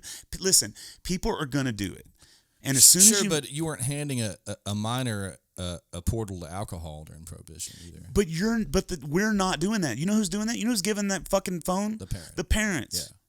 The parents are giving that phone, and the parents aren't going through and looking what their phones did. Well, that's a giant conversation for responsible parenting. And that's my issue. My issue is you're either for personal freedom or you're not. There is no in between. It's like you're either for freedom of speech or you're not. I'm not saying I agree with them. No in between. Making it more difficult to get to YouTube. What I am saying is the reasons they quoted are legitimate reasons. No, I agree. Yeah. I 100% agree they're legitimate reasons. It's also a legitimate reason that you shouldn't use the N-word. Right? Or do cocaine or heroin. But no, you shouldn't use the word N-word. Yeah. But the government has no business telling me I can't say the N-word. I'm with you, yeah. Same thing with porn. Like they have no business telling me I can't jerk off. Well, I agree with you on that point too, even to the point of illicit drugs. Like, go do them. But yet it's okay for some 16-year-old girl to fucking dance around on TikTok with her boobs hanging out. Yeah. Like, I mean, it's insane. Yeah. It's insane what we, I think porn messed up whenever they just made it free for everybody. What they should have done is to get to any porn site, you have to be a member. That's how it used to be. Yeah, and then that's it. Yeah. And you fix it. Yeah. Like if you're smart, that's what you do. You just make, just do a 16. You telling me that there aren't people out there that would just pay $16.99 for unlimited? Well, it's just porn like streams? the Google model where it's free but there's ads. Right. Whatever. No, I mean that's what Pornhub was doing. Yeah, but I don't want an ad to pop up right when I'm about to nut. That would suck. No, it pops up before you nut, before you can start the video. Oh, okay. Yeah. How much Pornhub have you watched? In my day? Yeah. I mean, well, it's probably different now. Who the hell knows? I mean, I've watched my share. I don't really watch that much. I stepped out when the whole stepmom and stepsister shit. Dude, that happened during COVID. It was like everybody's locked up in the same house, and all of a sudden they're doing all this weird family shit. Yeah, when everything was. Dude, not only that, it was like it got progressively worse. It was like you would log on, you see all the thumbnails, and listen, it's not like I was addicted to porn. I'm not like watching all day. It's just every now and then you want to fucking lonely, want to jack off. Yeah, want to jack off, and so. But now, not now, but like I said, I don't do that anymore. But it's like you would have stepmom, stepbrother, stepsister, all of it. But then you would have the tranny shit and it's like it's right there, and man, like there's nothing better than just like you get there, you get in your bed, you get everything all situated, you get your get your bottle of lotion, Kleenex. light a candle. Tyler Childers has a song about it. You light a candle, you get all set up, and you're like, all right, I'm ready to go. And you're scrolling down, you're trying to find the perfect little 15-minute, 10-minute clip, whatever it is. 30 seconons, bro. You're scrolling down, and all of a sudden you see a dude sucking another dude's dick, and it's like, I'm out. Yeah. I'm out. Well, so to speak to them logging in, they know your preferences, and they wouldn't show you that shit. Yeah, Oh, is that how that works? for sure. I They don't track think that shit for sure. I don't think that's how that works because Definitely it's how that works. no, because it's the top played videos. Not if you log in. Oh, I don't log in. I don't either. I've never logged in. I actually haven't either. Yeah. But they track your browsing history for sure. Yeah, I don't do that anymore. I don't need to anymore. I'm perfectly satisfied when it comes to that area. So Yeah. I don't need that shit. 90% of the time, same. Like when I'm in a relationship, like I said, it's detrimental to watch porn. It doesn't help your self-esteem. Doesn't help your relationship. Like it doesn't help my sex with my partner. Definitely doesn't help. Yeah. And so I used to tell the guys I work with who are these IT nerds, holed up at a computer all day. They'd get home and just do that instead of going out to a bar and trying to meet somebody or having a social life, And I said, the stories I'm telling you about what I'm doing are because I stopped watching porn. Yeah. I have that confidence. I know who I am. Yeah. Not only that, if you wait a few days Oh, it's way better. in between, Yeah. sessions, like whatever, it feels. I have so... theories about it making your dick shorter too if you jack off too much. Yeah. Oh, really? Yeah, for sure. I definitely You watched. push down too hard. I don't know. I what it is. definitely watched too much porn. Then. I think this might be the first time we've talked about porn on the. So I was on stage. No topics off. So I was on stage on Saturday during our first set, and I'm looking out, man, and I have a bunch of jokes about people on their phone, and I look out and nobody's on their phone, like thousands of people, nobody's on their phone. You can't even tell your jokes. No, but I did see one person on their phone. Yeah. And so then it gave me a new joke, and I was like, man, I said it's so weird looking out and not seeing anybody on their phones. I said, it's because y'all are all blocked from Pornhub, isn't it? And I said that and dude, the whole crowd went fucking crazy. That's hilarious, man. And that's a clean, it's not a crazy, It's clean dirty enough. joke. It's clean enough. Well, the joke I make is about following us on social media, and I list them off: Instagram, Facebook, OnlyFans. I do Pornhub. I say it all the time. Yeah. Yeah, it's whatever, man. I think the problem is that people who don't want others doing it too. Yeah. And I think that's the big issue. And I think that's I think that's really what it is. And so you have all this control of these politicians or whoever it is or whatever group it is. And they want to just control a certain group of people because they can't do it. And I think that, I think the politicians do worse, but yeah. oh yeah, they fuck us all the time. Yeah. I can't stand them, dude. I cannot stand DC or anything about it. Yeah, neither can I. And I don't know anybody that can. That's what's crazy. That is the crazy part about it is we still put up with it. Everybody. Well, when you only have 37% of the nation come out to vote. Yeah. What does that say? I mean, Nobody believes that it's real. Yeah, but we've never. It's just never been a thing. Yeah. It's never been like. Not in our lifetime. Yeah, it's never been a thing where like everybody comes out and votes. Yeah. So, They usually show up to vote if they hate the other guy. Yeah. They don't show up to vote for their candidate. Right. Yeah. Yeah, it's not about who can do the better job. It's It's who who you can hate the sling most. the most mud. That's a bad place to be. Yeah, it's. I don't know what's gonna happen, man. I'm worried. I'm worried about the country. I'm worried about my kids. I'm not too worried about me. I'm 45. I'm on the back nine. Yeah. You know what I mean? Whatever's gonna happen is gonna happen. Yeah. But I don't know what's gonna happen, man. Something's got to change. Something's got to switch up because we cannot. The way things are going right now are not sustainable. You can't go to a emergency room without a 6 or 8 hour wait because of all the fucking illegal immigrants that are there getting free healthcare. Yeah. No matter where emergency room you go to. New Braunfels is pretty good. Oh well. Yeah. Small town. We got voted the best place to live by Texas Magazine or something like that, so I'm sure it won't be that way for long. But yeah. Well,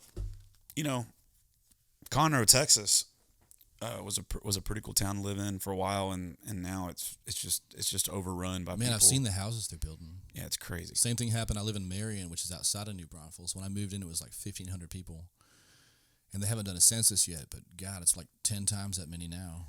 There's traffic on all the farmer markets. It's nuts. And I just want to move out to the middle of nowhere. My son lives 3 miles this way from my house, and my girlfriend lives 3 miles this way from my house. Yeah. Literally 6 miles. If I leave my house to go pick my son up, then drive to my girlfriend's house, it takes me about an hour and 10 minutes. No shit. Not kidding. That's terrible, man. It is fucking brutal, bro. It's time for me to leave. That's what I'm saying. Well, that's what I'm working on. I'm leaving. I'm ready to move up to. I love Texas to death, but I got to get out. Well, it's not all of Texas. Southeast Texas especially is really bad down here. Anywhere I'd want to be in Texas. Yeah. Yeah. I got to go. Yeah. Announcing to the world. Where are you going to go? I'm leaving. Top of the list is Colorado. Yeah, I got a reason to be there. I was all about that until they went completely and totally woke. Well, if you live in the middle of nowhere, Colorado, who cares? If you live in the middle of nowhere, California, who cares? They'll come find you.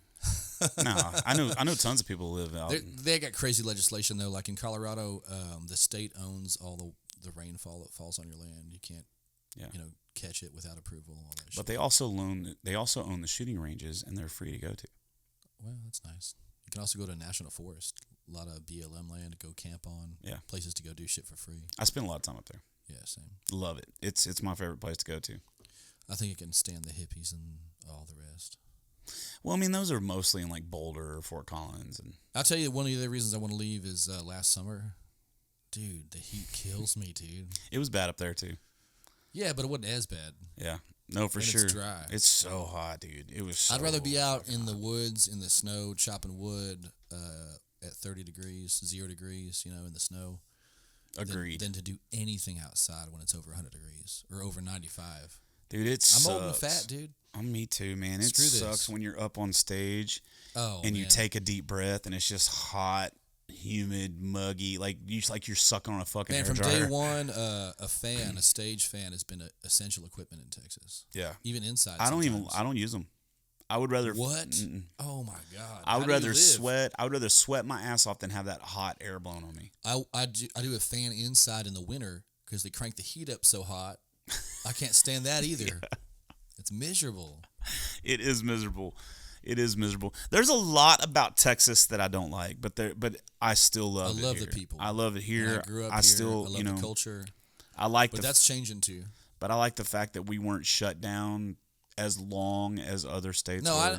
I know people who played at bars the whole time from day one of the shutdowns because there was a lot of local bars from where I'm from that just said "fuck you." We're not gonna close. Yeah, and that's what should have happened. That's what should have happened. Yeah. Had everyone who disagreed with everything stood up and said "fuck you," we're not doing it. Yeah. It would have been way better. Well, we were better off for the bars that still paid us, and those bars were so busy, and nobody died that I know of. Yeah, that's well. I mean now People did die of COVID. Here's the problem. The problem is that we're 4 years after this. The studies have come out. There have been studies come out, multiple studies that say a lot of the opinions that were dissent The medical at the opinions, time. yeah. No, I'm talking about the ones that the people that were disagreeing with the medical Oh, stuff. gotcha. Yeah. They're coming out to be right. Yeah. The masks didn't do anything, and it's Man, starting I've to had come COVID out. 5 times. I've had it 4. I had it again last month.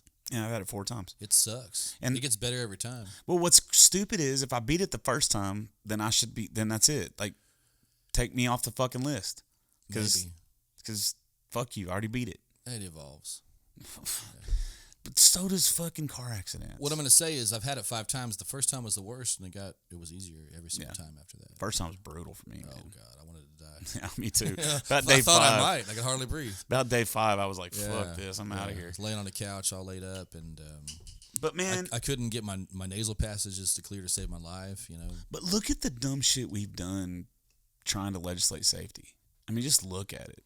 That's what everybody wants in this world. I mean, it's just fucking insane. I'd rather live free than safe. I mean, you got 8, 9, 10-year-old kids still riding fucking car seats. I'm not even kidding. Yeah. Because the law is they have to be over certain weight, Yeah. certain height. Yeah. You got some adults that you have some adults They have to have a booster seat in a car that seat. that have to get a waiver because they're under the limit. Once they're over 18 or whatever. This is fucking crazy. Man, I drive around big vehicles like a 1-ton truck. Yeah. And I pick up my kid from school, and it's like nothing's gonna happen. Yeah. She's buckled in. Yeah. When I drove around as a kid, it was like lap belt, if that. If that. My dad built a car seat in the back of a Toyota hatchback, station wagon, homemade. We rode around in that thing. I remember when I was a kid, we were in Livingston, Texas. My grandpa was driving, and we went to McDonald's, and he had a brown Ford truck F-150, and it was him, my little brother, then me, then my older brother. Yeah. and we went to McDonald's, and he hit the curb. And when he hit the curb, I slammed up and hit the fucking windshield. Busted it. Pow! Busted the fucking windshield. With your head? With my head. And like bounced back, and you're like, what the? Explains a lot, Jeff. Yeah, you're like, what the fuck just happened? And man, it's just crazy. I'm still here. Yeah, I'm glad you are. I'm still here, and I didn't die. Still fucked up. I mean, I think I've done a lot worse to that. To a large extent, man, the fear of dying keeps people from living their life. Yeah. Live your life. Yeah.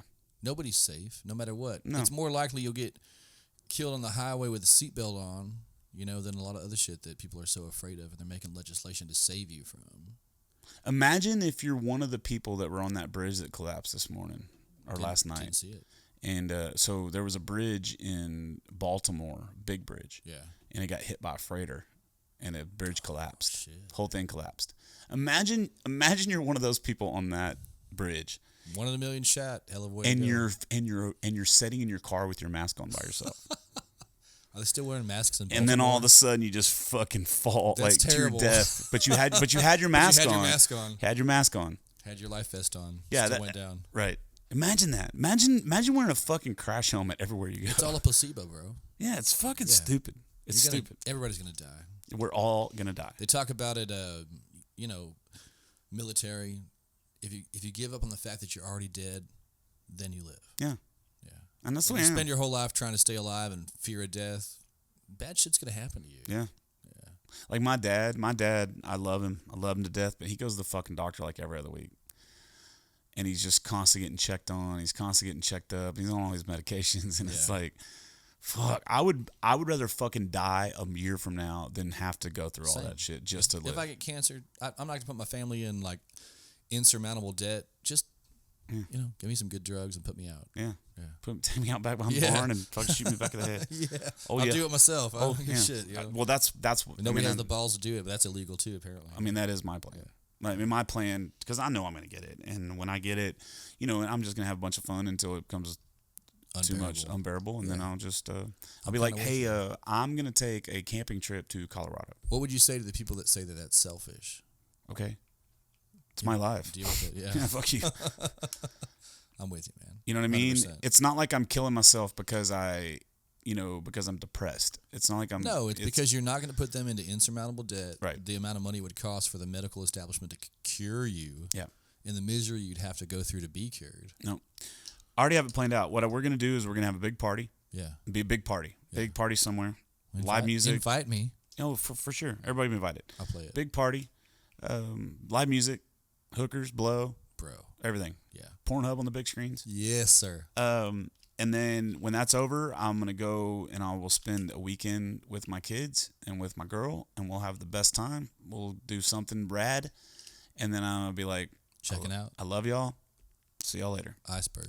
And I'll get in my truck and I'll drive to Colorado and I'll go find me a mountain somewhere. You think you could find an iceberg to float out on, though? Like just I don't know, iceberg. funeral pyre? Mountain. Viking I funeral? want to. I'm going on top of the mountain. All right. I got No you. doubt. I'm All just right. going to go up there and fucking either jump or People have been doing that for years, I guess is what I'm saying, is Yeah. the elderly, they would just let them go. Yeah. Because their time was up, right. Yeah. Yeah. We have a real problem with just letting death be a part of our culture, People die. It happens. People die and bad shit happens. Absolutely. But you can't avoid it. You can't avoid it and you can't focus on it, man. Hell no. Then you don't live your life. Yep. And You lose out on everything by doing I have that. this rule that I started, well, not rule, but motto, I guess life motto after I got divorced, and that's from here on out, I'm chasing smiles. Yeah. And I mean that. Have a good time while you're here. yeah. You better. Yeah. You only get one time around. I'm chasing smiles. And Yeah. if you're either a part of that or you're not. And if you want to be a part of it, let's go. Let's have a great time. If you don't, then go be miserable. But I'm not going to be around anybody that's miserable. I'm not going to, just not. I can't stand it. That's the only reason I'm doing music for a living. I can make so much more money doing something else. I could have a, comfortable life. Yeah, same here. I had a big ass house that I sold. Me here. Nice Same here. cars. Yeah. Fuck that. I was miserable. Yeah, me too. Sitting behind a desk, staring at a computer for 8 hours a day in a dungeon. Yep. No Making money for somebody else. No, thank you. Making, you're getting paid something, but mostly you're making money for somebody else. Yeah, always. Yeah. No. Yeah, me too. I'm the same way. I I left my job in 2006, and I said, that's it, no more. Yeah. And I've been doing this ever since. And I'm blessed because I've been able to live this long just off my guitar. I've been able to live too, but sometimes it's down to grabbing the change out of the change jar on my dresser for gas, to get to the next show. 100%. It's not always that bad, but sometimes it is. Yeah. Sometimes it's like you're laying in bed and you're so stressed out because you don't know where your next meal is going to come from. Yeah. Yeah. I don't have that anymore because now I'm at the point now. I think once you cross a certain point of your career, if you're out doing all the networking and doing all the stuff that I'm doing, you get to a point where you start having money come in that's not from your guitar. Well, not only that, but when you've done it for so long, there's people who are close to you. And there's like the woke movement and there's the real woke movement. I think the real woke movement is people who are doing what we're doing. Yeah. They're not dependent on the government. They're not dependent on a corporation. Right. And when you find a community of people like that, you're safe. Yep. If something happened to me, if my van went down and I couldn't make it to a show, there's 2 guys living in my house who have cars too who would let me borrow their car in a second. Right. Because of my brothers, and if I couldn't put food in my mouth, they'd say, hey, we'll float you. Yeah, 100%. Yeah. Or I could just go on Facebook right now and be like, hey guys, I'm in really fucking bad shape. Well, what happened to us is we were trying to start this album, which I won't stop talking about because I'm really stoked about it. And I can't wait to hear it. A friend of mine came into a lot of money, and he said, hey, I'm gonna help you out. What do you need? Do you need a new van? And I said, if I had a new van, it wouldn't really matter because we have nothing to promote. There's no reason to keep going on tour if we don't have a new album, which is about a third of the cost of a new van. Float me $10,000. I'll make you an investor. You'll get part of the money. And he said, yeah, I'll do it. Cool. And he gave us quarter of the money, and then shit happened for him. And he didn't have the money anymore. And so we went on social media and did a GoFundMe. Yeah. I never thought in my whole life I'd be raising money for an album. And we needed about $9,500 to do it right. Including promo and everything, and because of the way I've lived my life and because of the friends I have who are so genuine, it was like that. That's what happened to me. It was so humbling. And online we raised about $3,500, and then in person we did a benefit show and raised over $6,000. And just to have a community of people who believe in you that much and are doing the same things you're doing in your life and love your music that much was unreal. Yeah. Unreal. It's crazy.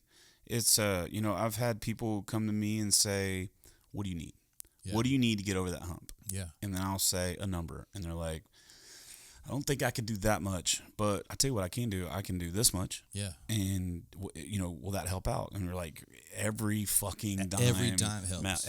Matters. Absolutely. Yeah, because when it comes down to it, the difference between the haves and the have-nots comes down to money a lot of times. Yeah, I've really been I've been bouncing around the idea of doing another Kickstarter for this new record. Yeah.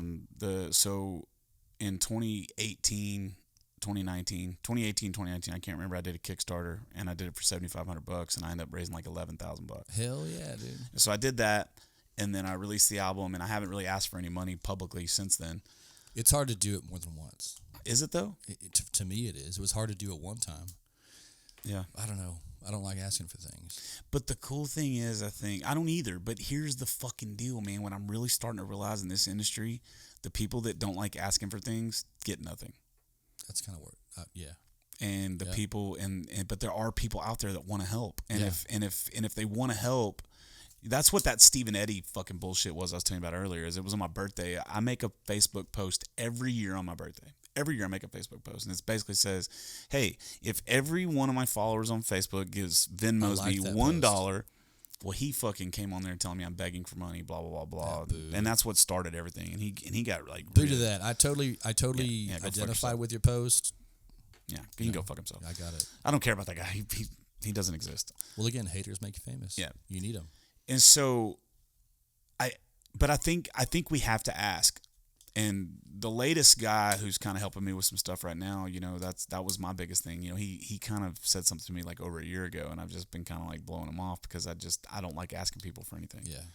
But now I'm like, well, I just had a meeting with somebody that I really trust financially, and they were like, listen, like everybody knows who you are now. Like everybody, like you're well known in Texas now. Yeah. I mean, maybe you don't have fans that'll come out and see you play, but people know who you are. That's weird to me too, because I'm in the same boat. People know who I am, but it doesn't necessarily translate into show attendance. You know? No, it doesn't, but it might translate into Support. Into support. It did. Yeah. Yeah. And that's the thing. I mean, you got to think how many people. I mean, speaking for me, I don't know about you because I don't know how active you are on social media, but like, how many people do you think follow me that comment on my stuff and heart my stuff and share my stuff, but they don't come out to see me play either A, because I never play in their market, or B, because they just don't. They don't leave their house. They can't leave their house, or they're medical or whatever. So I guess what I was saying is my core demographic is people our age. Mine too. Most of them aren't in the situation we're in where we can go out whenever we want. They have kids, a wife. Right. They just don't go out. They listen to the music online. They love it. They love us. And they want to But they support us. just don't go to bars or venues. But they would support the hell out of us. Right. And if you don't ask, yeah, they're not going to they support. don't have an opportunity to support. Yeah. Yeah. And that's kind of where I'm at right now. So that's why I'm really, really tossing the idea. But here's the cool thing. Let's say that I do it for $15,000. Okay, it's a Kickstarter. Well, the way Kickstarter works is if you don't hit your $15,000, then no one gets charged. Yeah. That's how Kickstarter works. So you don't actually get charged until the campaign's over. But, I mean, I can actually, let's say I get $8,000. That's why I did GoFundMe, folks. Let's just say I get $8,000. Well, then I'll just put the other, You could, yeah. 7,000 or whatever it is. I'm bad at math. I can't math. I'm bad at simple math. Yeah. I was a computer programmer, did complex algorithms, simple math. No, Yeah. Not so much. I just don't like to think that hard about numbers. Who would want to? Yeah. Music's easy. I want to, I don't like to think that hard about music either, though. yeah, I don't either. If it doesn't come natural. I don't either. So we were doing one of the songs on the album, and both of my guitar players are amazing. They're virtuosos, and this one called for like a really simple AC/DC style solo. We got back from the studio, and I just wasn't happy with what they had put down. It just needed to be simpler, and I told them it needed to be stupider. And so we went back to the house, and I have all the equipment to track like one channel at a time really, really well. And so we got high as shit, Yeah. and I gave them a clinic on vocal phrasing and the pentatonic scale and playing the lick over and over again. Yeah. Yeah. And you like what you got? Oh, I love it. So do you have a name for the album? The name of the album is One More Drink. One More Drink. Yeah, the overall theme is it's mostly about shit I went through for the last 3 years. It deals a lot with drugs and alcohol. Some pointed at myself. Some pointed at people I've, spent a lot of time with, people I loved. It's a hard album, Some of it's lighthearted. The second half's really lighthearted, but we get the hard shit out in the first half. Man. How many songs? 9. 9? Yeah. So when you're preparing, how many albums is that? That's 2 full albums. That's it. The last full album I put out was in 2018. How many songs were on that one? 9. 9? Yeah. So how do you do it? Do you just say, I write 9 songs, I'm going to put them on a record? Or do you write like 50 songs and then pick the best 9? I had a lot more stuff I could have put on this album, but it was just the 9 that went together. Yeah. And a lot of it was newer stuff from what I went through. And the guys that are in the band full time live in my house, and so they saw all the shit I went through, so they could relate to everything. And so putting it out and walking to the studio and laying it down was like therapeutic for us. Yeah. It's cathartic to just get it out. That's the way my first one was. And the second session wasn't quite the same way because we hadn't played half of those on stage. 2 of them I wrote right when I started, but again, like I said, they were too offensive to just release as a new artist. Oh, gotcha. Yeah, but it all came out so good. That's good. Yeah. I mean, that's all, so everything. My album is going to be called Changes. I think that's going to be the title, and just talk. And it's a lot of songs about what I've gone through the last year. I feel like writing about yourself or stuff you've experienced is the best, honest way to do it. Yeah, I have to write like that. Whenever I pick co-writers, it's usually they've started a song that I identify with, and I end up finishing it off. Just because I can't sing it if I don't believe it. Yeah, everything that's going to be on this record, I'm doing 10 to 12, but there's only 5 so far that are definitely going to be on. I do 9 because that's the minimum you can do to be considered a full LP. record, not an LP. Yeah, I'm gonna do 10 to 12 on this one. Yeah. But I'm planning on, everything that's on it has been written this year, or nice, man. or 2023, 2024. Yeah. But I think I have maybe 12 songs, but my goal is to have 50 by the end in 3 months. No shit. And then I'm gonna just pick the ones that. I've just never been a prolific writer. I write all. If the I time. start stuff that sucks, I just shelf it. Really? Yeah. Yeah, I write all the time. I write every day. I write a lot of stuff that sucks. Don't get me wrong, but and that's why. But that's why, because I write so much. You gotta get that shit out. It's why I get to 50, and then okay, out of these songs, and because I think I wrote 56 songs for Wishing Well. No shit. Yeah.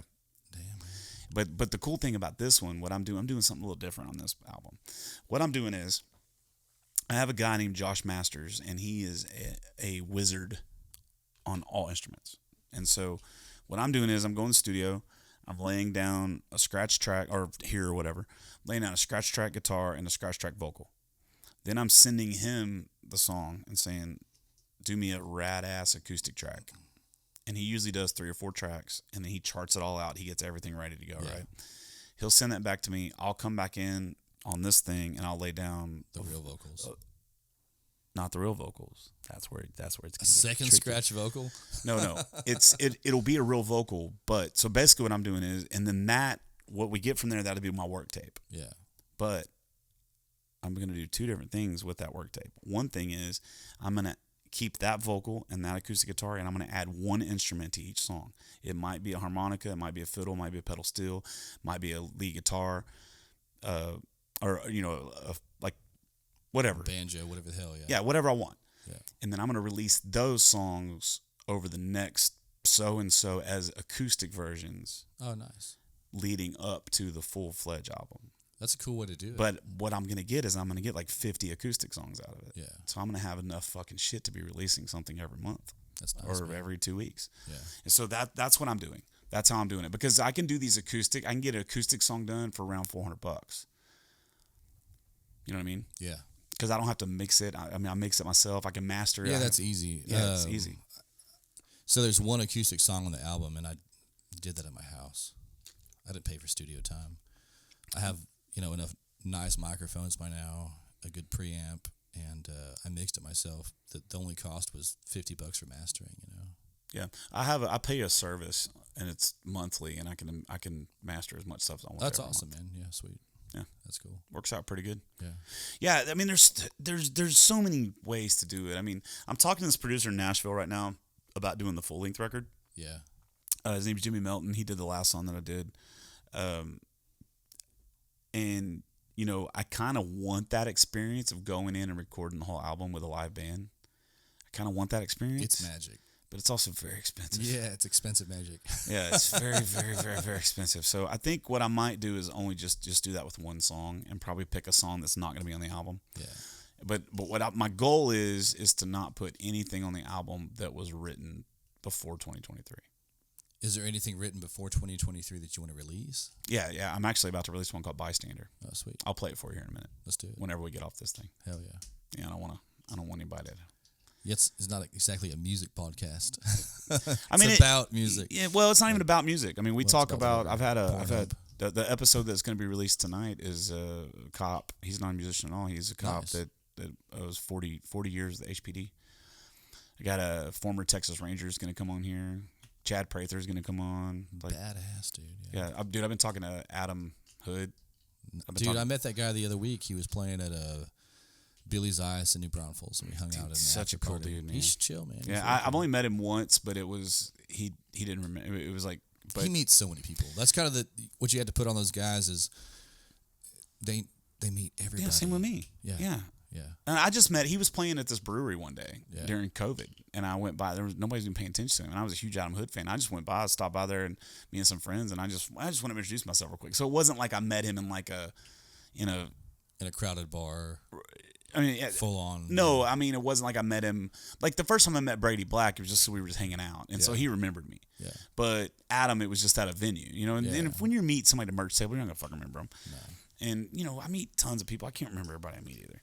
So I get it. I understand. Yeah. But it was cool because he followed me back on Facebook first because of something. I posted something, and then he followed me on Instagram, and so I messaged him. I was like, "Hey, I'm not sure if you answer these or if you have a team that does it, but I would really like to get you down here to Houston. Maybe we do a show."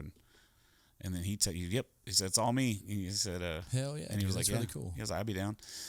So, but I think it's because I got people like Bree talking about me now, and I got I got people in the scene. Wade. So what was really cool about Wade Bowen is first few times I opened for him, I didn't get to meet him.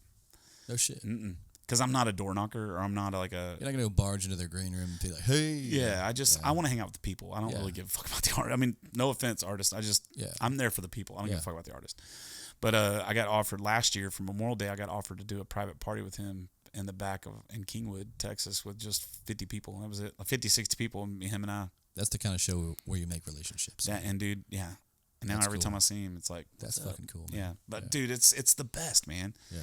And what I really want to do more than anything, to be honest with you, what I really want to do with anything is I want to get to a point where I have enough eyes on me that I can start shedding light on other artists that I believe in, like you or just other artists. And those are the artists I'm trying to keep myself with too, like Peyton Howie, for example. She's kind of blowing up, and I love her to death. And I'm kind of hoping that one day she's like, "Hey, come open." I mean, I actually have 3 shows on the road I'm opening for her, which is weird because she's always open for me. But but I don't. But they get to a certain point, and that's what it is. I think it's awesome. Yeah, once you have that relationship, if it sticks anyway, and if they have the freedom, because a lot of guys who blow up, they got contracts for who they have to hire. Oh, for sure. All this bullshit. And that's okay. They can't necessarily help their friends if they wanted to. Yeah.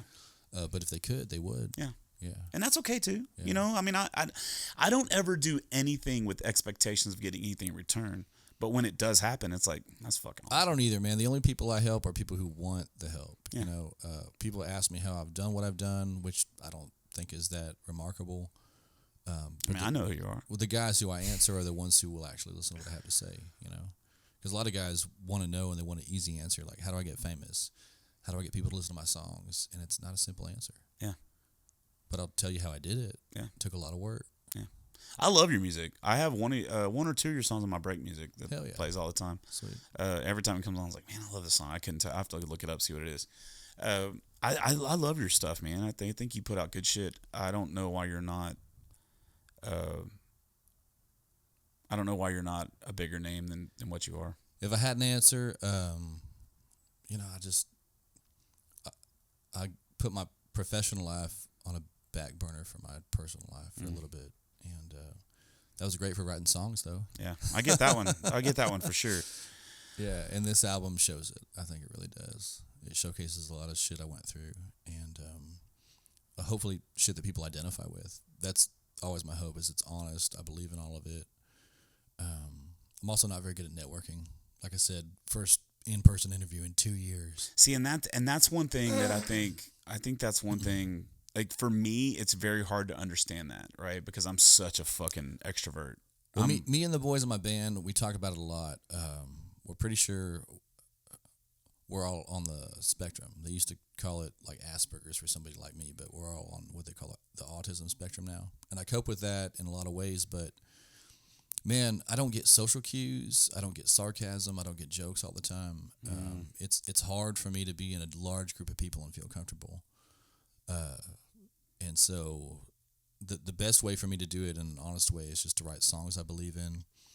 I come across as an asshole if I just say what I think out loud. And so I try to put it in the songs instead, political, social, whatever. But at least you know that. Well, yeah, I do, but it doesn't help me that much unless I just shut up. Yeah, I get you, man. I'm the exact opposite of all of that. Yeah. Like I get that, love yeah. being in the crowds. I love meeting new people. I love hanging out. I love this. This is one of the like this is one of the most fun things I do. It's not that I don't like it. I'm just bad at it. No, I get it. Like miserably bad. And again, that's why I didn't get laid till I was 23.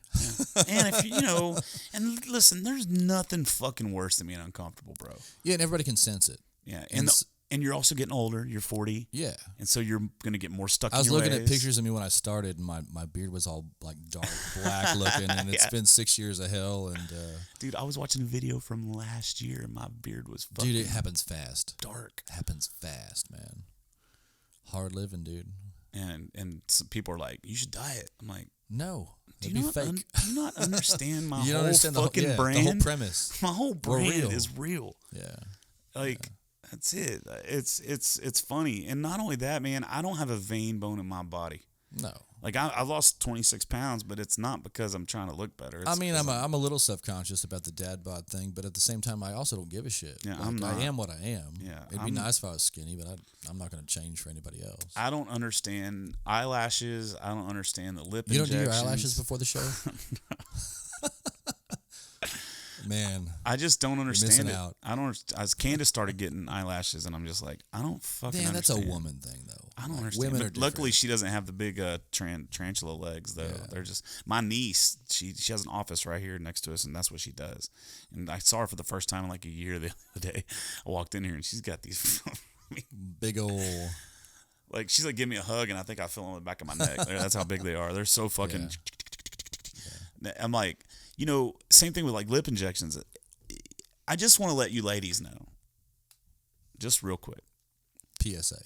There has never, ever, ever, ever, ever been a time when I saw a chick and was like, man, I'd fuck the shit out of her if she just had better eyelashes Or lip injections. or lip injections. Same way, man. I don't understand it. No. I don't get it. And same thing with Candace. She started doing it, and whatever makes her feel better. If it makes her feel better, then That's I'm how all I for feel it. about it, too.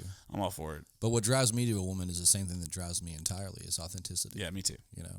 Be who you are, dress how you want to. Yeah. Yeah, that kind of shit. Yeah, I'm the same way, man. I love it. It's I love it when people are just themselves. Yeah. Those are my favorite people. I can't stand anybody else. Yeah, I mean neither. I can spot a fake from a mile Oh, away, yeah. bro. Yeah. Fake anything. You name it. I'll be nice to him, but then again, it's just hold him at arm's length. I don't want any part of that. Yeah, I'm the same way. Yeah. How long we been going? Long enough. Long enough, dude. 2.5 hours. That's not too bad. That's not too bad. That's Good content. Less than others. Well. Got anything else you want to let everybody know? Oh, not really. Where do people find you? Oh, DrewMoreland.com usually has all the shows and stuff when I keep up with it because it's still just me. I don't have a team or anything. Me neither. Social media, Instagram, Facebook. See my dirty life story when I decide to post it. But the new album comes out April 13th. Soon? Yeah, it's coming out soon. It's already going to radio.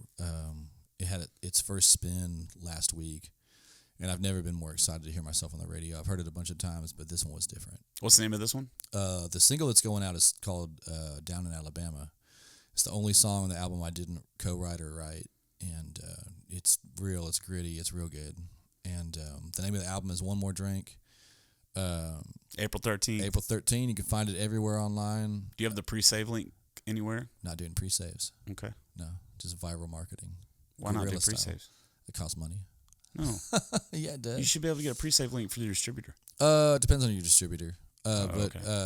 I haven't ever had a bunch of luck with that. And most of the people who are invested in it coming out invested money in the album, and so they have it already. Gotcha. Yeah, everybody who gave money to our GoFundMe got a link to listen. When does the week. first single come out on Spotify? Or is it all just it's come out together? Popping out a whole album. Okay. Yeah. Well, whatever pops up on my release, because I'm following you, so you'll Yeah. pop on my release. Or whatever song pops up, I'll put on my. Do it. If I like it, I'll put on my playlist. You'll probably hate it. I haven't heard anything that you've released that I didn't like so far. Well, so I like that. Thanks, man. yeah, at all. I mean, you got a good voice. Not only that, man, you're just a cool dude. I try. Well, Even I guess if- I don't try. Even if I wasn't a fan of your music, Yeah. I'm a fan of you. Thanks, man. And so it would be, but I am a fan. I mean, I do have friends that I don't like their music at all, Me too, and it's but I love it's them an as awkward people. position to be in sometimes. But Yeah, I love them as people. Though. yeah, hell yeah, Yeah, love them as people, and so I'll put their songs on there or whatever. shit, yeah. I just want to share rad people doing rad shit. Hell yeah, That's really all it's about. absolutely. You know what I mean? The guys I always pick for opening for me are guys I believe in, guys that are a cool hang. Man, I've fired guys from the band because they talk too much, while we're driving. But yeah, just real people. We have real stuff. We have one of those in our band. I fire him. I can't do it. Yeah. It's fine. It's fine. I'm him. You're him. I'm well, if you're the guy, you can't fire I'm the yourself. guy. Yeah. I'm not gonna fire myself. All right, buddy. Let's get out. You driving back to New Braunfels tonight? Yes, sir. Yeah. Yeah. I need to come up there and hang. Yeah, I'll get you a show. Yeah, I've never played New Braunfels. Bro. Not one time. It's a cool city. Yeah. Yeah, come on. Yeah. You got plenty of stuff, plenty of places to play, acoustic or full band, whatever you want, man. Yeah. Come on with it. Yeah, I'm playing. Where's Walnut Springs? Is that close to there? I never heard of it, so probably not. Okay, playing there on the 5th.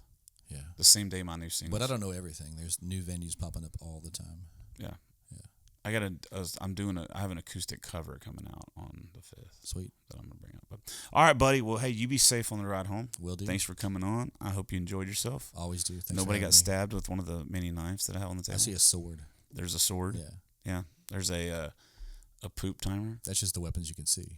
There's a I want you to quit being a pussy. I like your posts when you post on the toilet. Yeah. Dude, I stopped doing it.